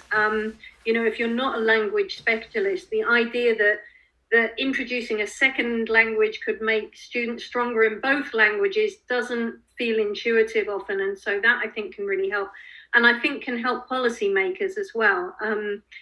I spend a lot of time talking with the leaders in our network of schools where we have, bilingual programs across the network, and heads who haven't worked in bilingual programs before, I think can often feel a lot of fear when we start talking about adding other languages into the curriculum other than English, because their concern is very much for the academic results in tests that will be taken in English. And I think you have to educate in order to dispel the fear that people feel when you start suggesting things like that, and give people a chance to bring up their concerns and actually help them to talk through and see that research shows that those aren't the fears that they have aren't necessarily going to materialize as a result of that. And so that's something that we spend a lot of time doing, I think, with our school leadership, is trying to help them go through that journey and understand that. Yes. One little thing to add on to that, yes, I mean, I sometimes also think that our colleagues, the content teachers, are not aware of their own translanguaging strategies, and they're not aware of the important role of translanguaging in academia. And we've had lecturers saying things, no, because I've got to speak to my students in English because they will need English for their future careers. And they don't step back and think, well, actually, how many times do you translanguage? How many times do you, write a document in English while you're talking to your peers in Italian? But I think they also need to understand that translanguaging itself is an academic skill, which is worthwhile acquiring and not so easy necessarily to acquire. Mm-hmm. Mm-hmm. Any questions from our hosts in Canada and also from Hong Kong? The Canadian hosts are very sleepy. Hi. Tsinghua, and then thank you very much for your presentation. Okay, Jia first and then Tsinghua. Thank you. My question is related to the last page of about the future directions that you pointed out. That there is one thing you mentioned, the use and analysis of multimodal text in the classroom. Could you elaborate more about that? Thank you.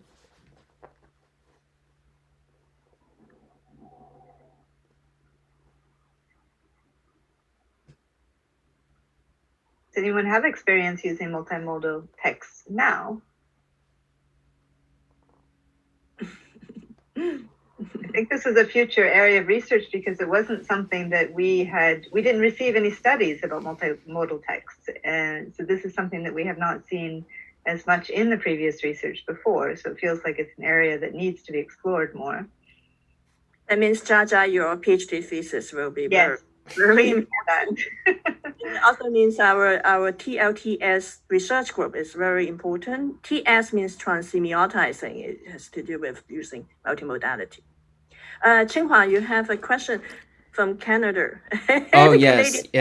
I have a question. I have a question in here because I've listened to all these wonderful presentations and which makes me wonder. Are we all selling? I believe that most of the time we feel like we are selling our ideas to teachers. However, a teacher assumes a lot of responsibility at school. Teachers are held accountable for their teaching efficiency for all the students' performance. So yeah, I would like to ask a question generally. Do you think or do you agree that maybe we can shift a little bit more focus on selling our ideas to policymakers and also to school administrations? For me personally, I feel if I'm assuming all the responsibility of using translanguaging as a teacher, it won't be fair for me. I need somebody to work with me so that we all take the responsibility of doing this so that we can move forward. So I would like to see if anyone would like to comment on this idea. Maybe we should focus more on the administration to sell our ideas to them. What do you think? Thank you, Chua, for that excellent question, because I've had much the same thought. Absolutely. Because, of course, it's really important that we have these bottom-up movements at the classroom level and, of course, among our students and teachers.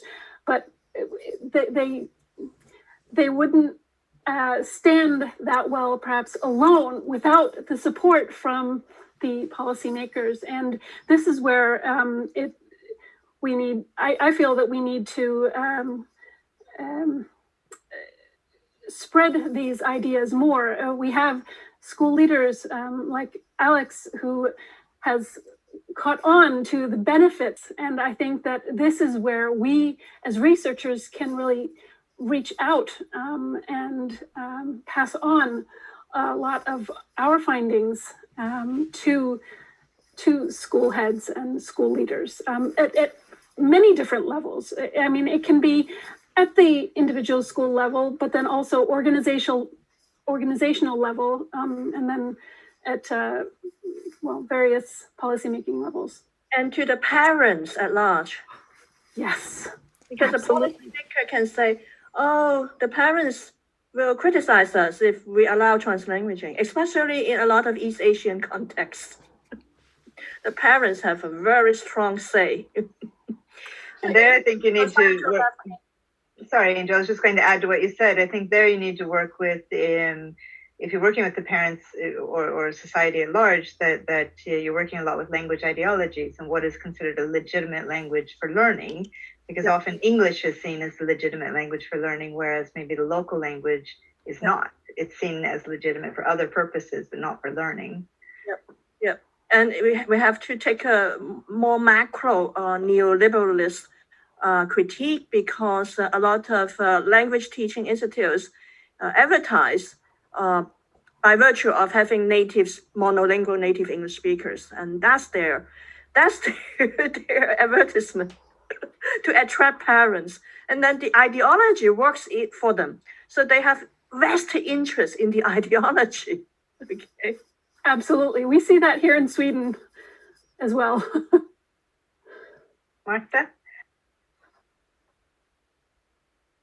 On a different note, I think it would also be interesting to catch a policymaker's attention by showing how translanguaging can be useful in transitioning from one, so to say, from, for example, for secondary education to higher education.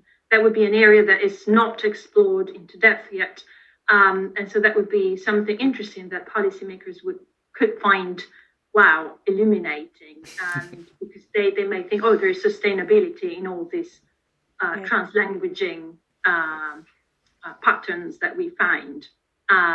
So that could be also something that they might be interested in. I just have to jump in there to comment on what you said, Marta, because when I interviewed pupils at an upper secondary school, an EMI upper secondary school in Sweden, and I asked them about this transition to higher education, I had one student say, one pupil in the school say, well, I'm going to have to choose an EMI university because I can't study in Swedish. She said, it's like I have this lake of ignorance. And she meant that she didn't know how to learn in Swedish, that she only knew how to learn in English, which was a huge limitation for her.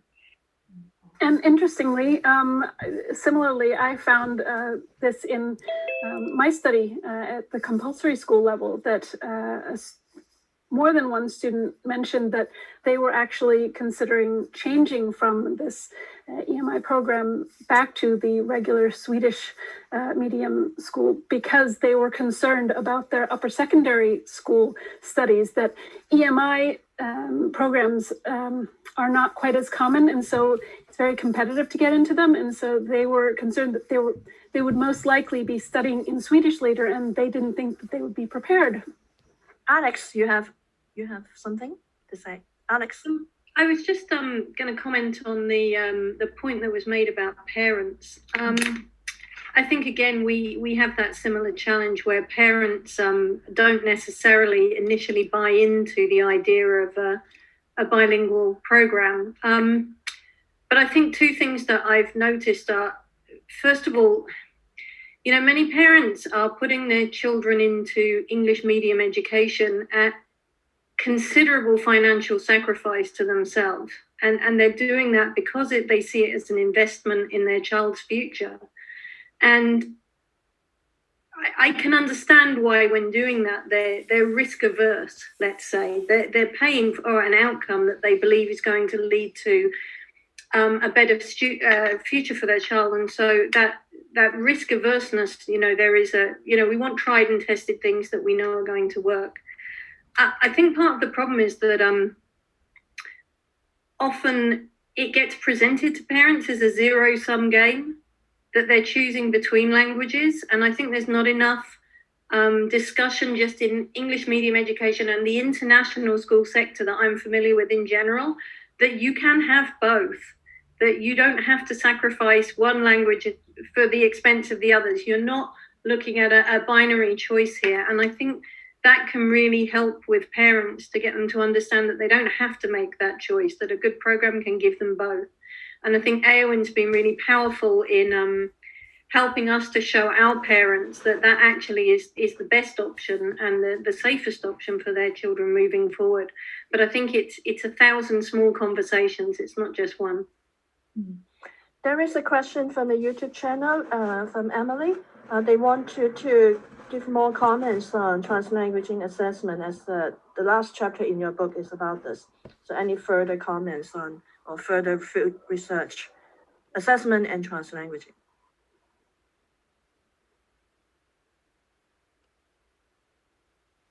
Or wait until next month at 10-hour symposium. I think that's best. We didn't actually write about it. We said we need more research in it. Colin, yeah. Colin? Just not really to give a good answer about it, but often in like the context that I'm working in similar contexts, it's assessment that's like the big barrier, because you talk about translanguaging or multilingualism, and then the question is, but the assessment's in English, so we can't actually do anything about that. And it's just interesting that even when people are kind of maybe open towards translanguaging in other areas, assessment is still, for some reason, it has to be monolingual. So just actually, that's like, obviously, then the place for future research is, why does that have to be the case? Why are we just thinking about assessment as monolingual, like why can't we do multilingual assessment, translanguaging assessment? So yes, just to emphasize that it needs more research. Mm-hmm. Okay, Amy, you have a third question to ask. Amy, are you still there? Please ask your Yes. final question. Okay, thank you for giving me the opportunity. So my third question is actually related to probably research methodology, because translanguaging is often proposed as a kind of different ontology or epistemology to like existing research like code switching, right?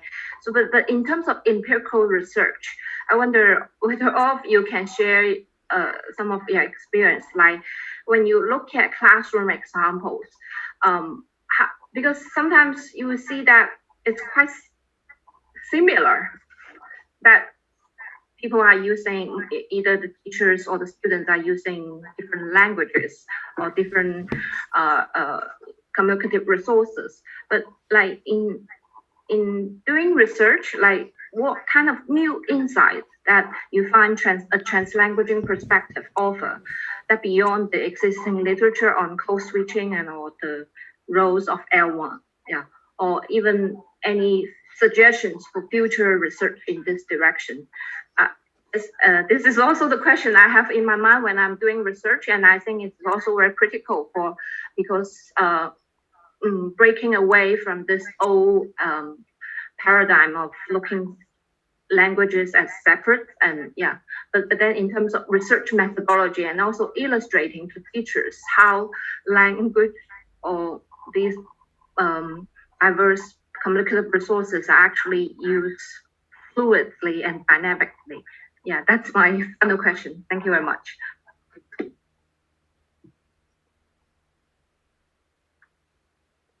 I respond to that? So, well, first of all, I think in the introductory chapters of the book, and I apologize, I can't remember if it was the editors or Rose and Sahan, but there's a good overview on code switching and translanguaging and how translanguaging goes beyond code switching. As to the role of L1, I think one of the surprising findings in my research context, because we often talk about the role of the L1 in English medium classrooms. And what I was actually finding is that English was having as an L2 or L3 or L4 was having an impact on Kazakh as L1 or L2, on Russian as L1 or L2. And so I think, and in ways that can't be defined by code switching. If you're writing a paper but structuring it in ways that you've learned in English, it's not about alternating between languages. It's about blending communicative styles. And so I think, this feeds into other work that argues that we need to look more at dynamic practices among languages and celebrate those dynamics. Yeah, this is precisely what Amy Wu's PhD thesis has contributed to. So look forward to Amy, your contribution. Why don't you write a book based on your thesis? That's actually developing Professor Lin and Professor Lamke's notions of like not only translanguaging, transsemioticizing, but also the possibility of transfeaturing, transregistering, or even like just Professor Goodman mentioned, to the extent of genre, right? Text to the text level. So then it requires quite a delicate and analysis and even new terminologies or new languages. Both methodology and also we cannot use old methodology. For dynamic moment-to-moment analysis of the translanguaging phenomenon. Now, I'm aware of the time, and we still need to do the lucky draw. So, any last questions from Canadian hosts? Wake up, Canadians! I know it's early morning. Angel, I have one question, but I'm not sure. I'm still holding on. I'm still figuring this out. So I'm open to any response and comments on the train of my thoughts. But one of the things that I was quite inspired is like linking on the translanguage awareness discussion. It seems that the students and teachers are more aware of their translanguaging practices by doing so, and this provides positive influence in terms of learning and identity development. However, I'm wondering whether there is a possibility for promoting the skilling the self that meets the neoliberal global capitalistic economy, which calls for flexible multilingual speakers who is capable of delivering information-laden industry and society and so on. So in other words, are there any cautionary possibilities for coincidentally promoting neoliberal logic of self, language learners and users by promoting translanguaging? Thank you.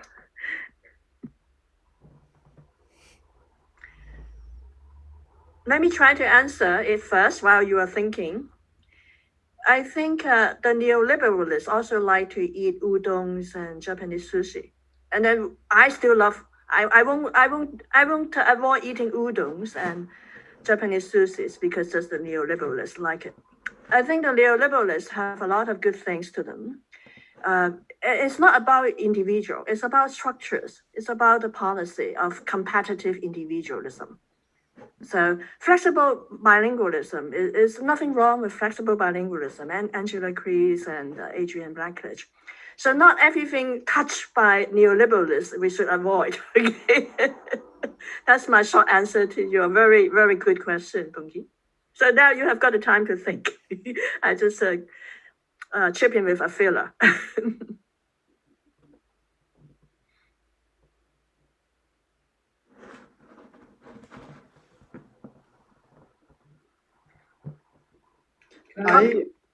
I can add on something. I think another thing I've been thinking about, other than like promoting translanguaging, but also promoting critical language awareness, I think among different stakeholders in this process. So who is legitimized to be a translanguager in this process, right? Not just those who has access to bilingualism, who can become bilingual, but most importantly, those people from minoritized communities. We provide space for them to allow them to be themselves, to bring their whole linguistic repertoires in classrooms, right? That's when we come to talk about social justice, translanguaging as transformative, right? This process.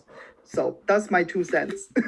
Yeah, that brings me to the my colleague Hua Mei Han, Dr. Hua Mei Han's work, grassroots multilingualism. So if translanguaging just means translanguaging among those elite languages, what about translanguaging among all kinds of languages without this elitism? Yeah, Colin, you had something to offer to us. Yeah, just to agree with what you said originally, but then also kind of linking it back to when we were talking about influencing policymakers and things. So some work I've been involved with in Malawi kind of thinks about the sustainability of these approaches, and then also thinking about outcomes, so the labour market, because often the idea of the labour market is that English is the valuable language, and that's what sets up these like monoglossic English only policies. But then sort of one way, and maybe a really key way to get the attention of policymakers, is to then suggest that, well, actually multilingualism is valuable in the labour market, because once you start talking about money, then people are interested. So yeah, potentially a cautionary tale, but also it could be quite useful as a way to introduce translanguaging. But thanks for Bungi for alerting us. I always say this to my colleagues and students: collusion with resistance. Collusion with resistance. we don't want to kill ourselves first, okay? So we need to collude. We might lose our jobs, but we need to also find ways to do resistance. That's the most difficult, most challenging part. I mean, you can just resist, okay? Or collude. But collusion with resistance, the most challenging part here.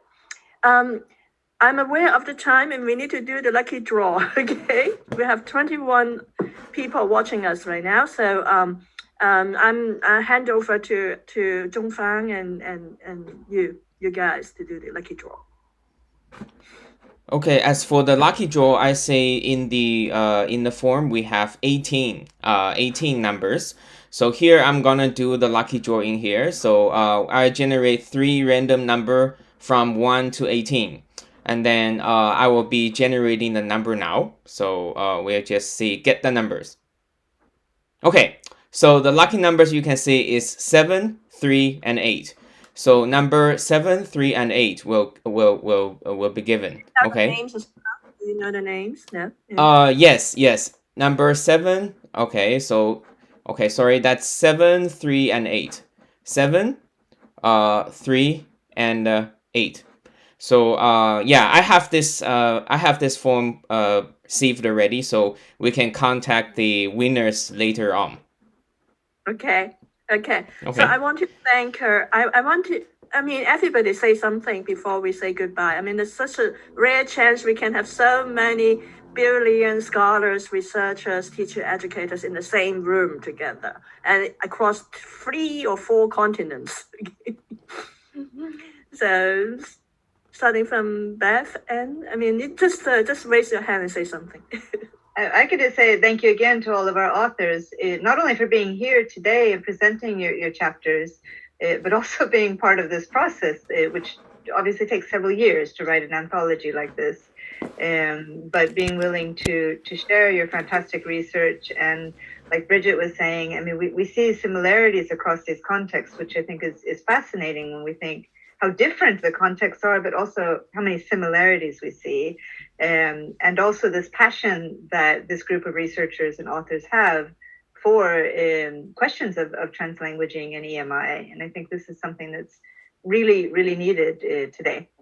So I'm very appreciative. I need to jump in with this last question from Alessia. Alessia is a PhD student in Simon Fraser University. She writes, also, I have a question. What are the best ways for an ESL teacher to use translanguaging if he or she doesn't know the student's first language? I think this is a very frequent question, right? Anyone want to answer that from Alessia? Margie?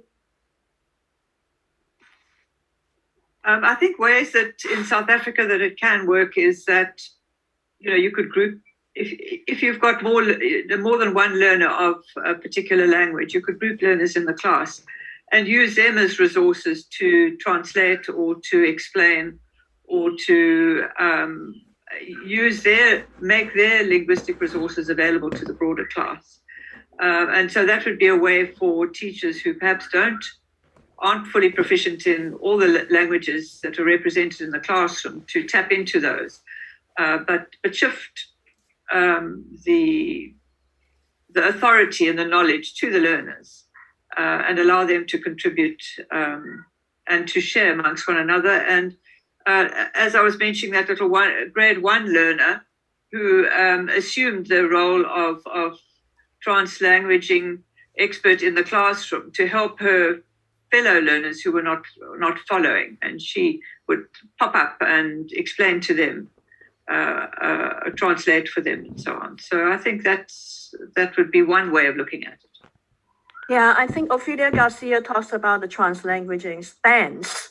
That is your attitude. You don't need to actually do it, but you have this stance as a teacher that you value translanguaging as a potentially useful resource. Yeah. Okay, so just anybody just raise your hand and say some last words before we end our section. Oh, I just wanted to say thank you to you all. This has been such a fantastic process to be a part of, to follow along in all of the contributions and see how they've come together. I feel like I've learned a lot. So I really appreciate knowing what's out there and look forward to seeing where we go from here.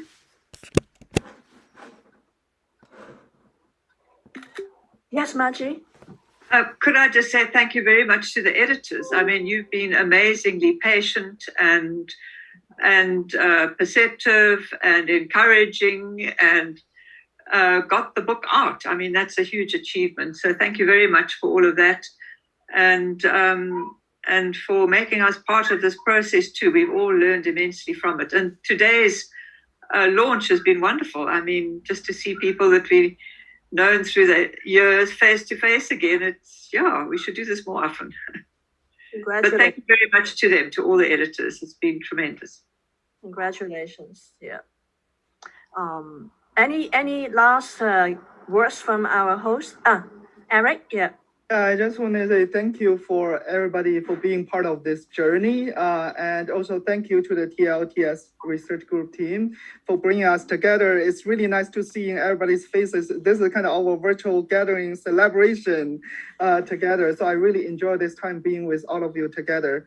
And as the future direction pointed out, there's still so much work to do. So I hope we can stay in touch. Looking forward to more collaborations in the future. And you should plan another book on these assessment issues, policy issues, neoliberalism issues, right? And at least 3 more books in the future for you. So any last words from our host from Canada? Just wanted to say thank you all for very rich, diverse context and program.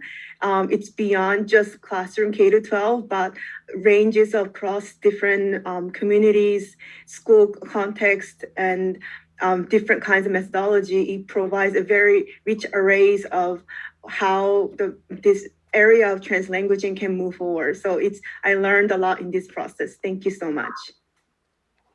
Any last words from anybody, from our host from Hong Kong, Phoebe? From Hong Kong. Thank you very much for the nice book, because actually the university library of my school has already bought your book, and then now people can borrow it digitally.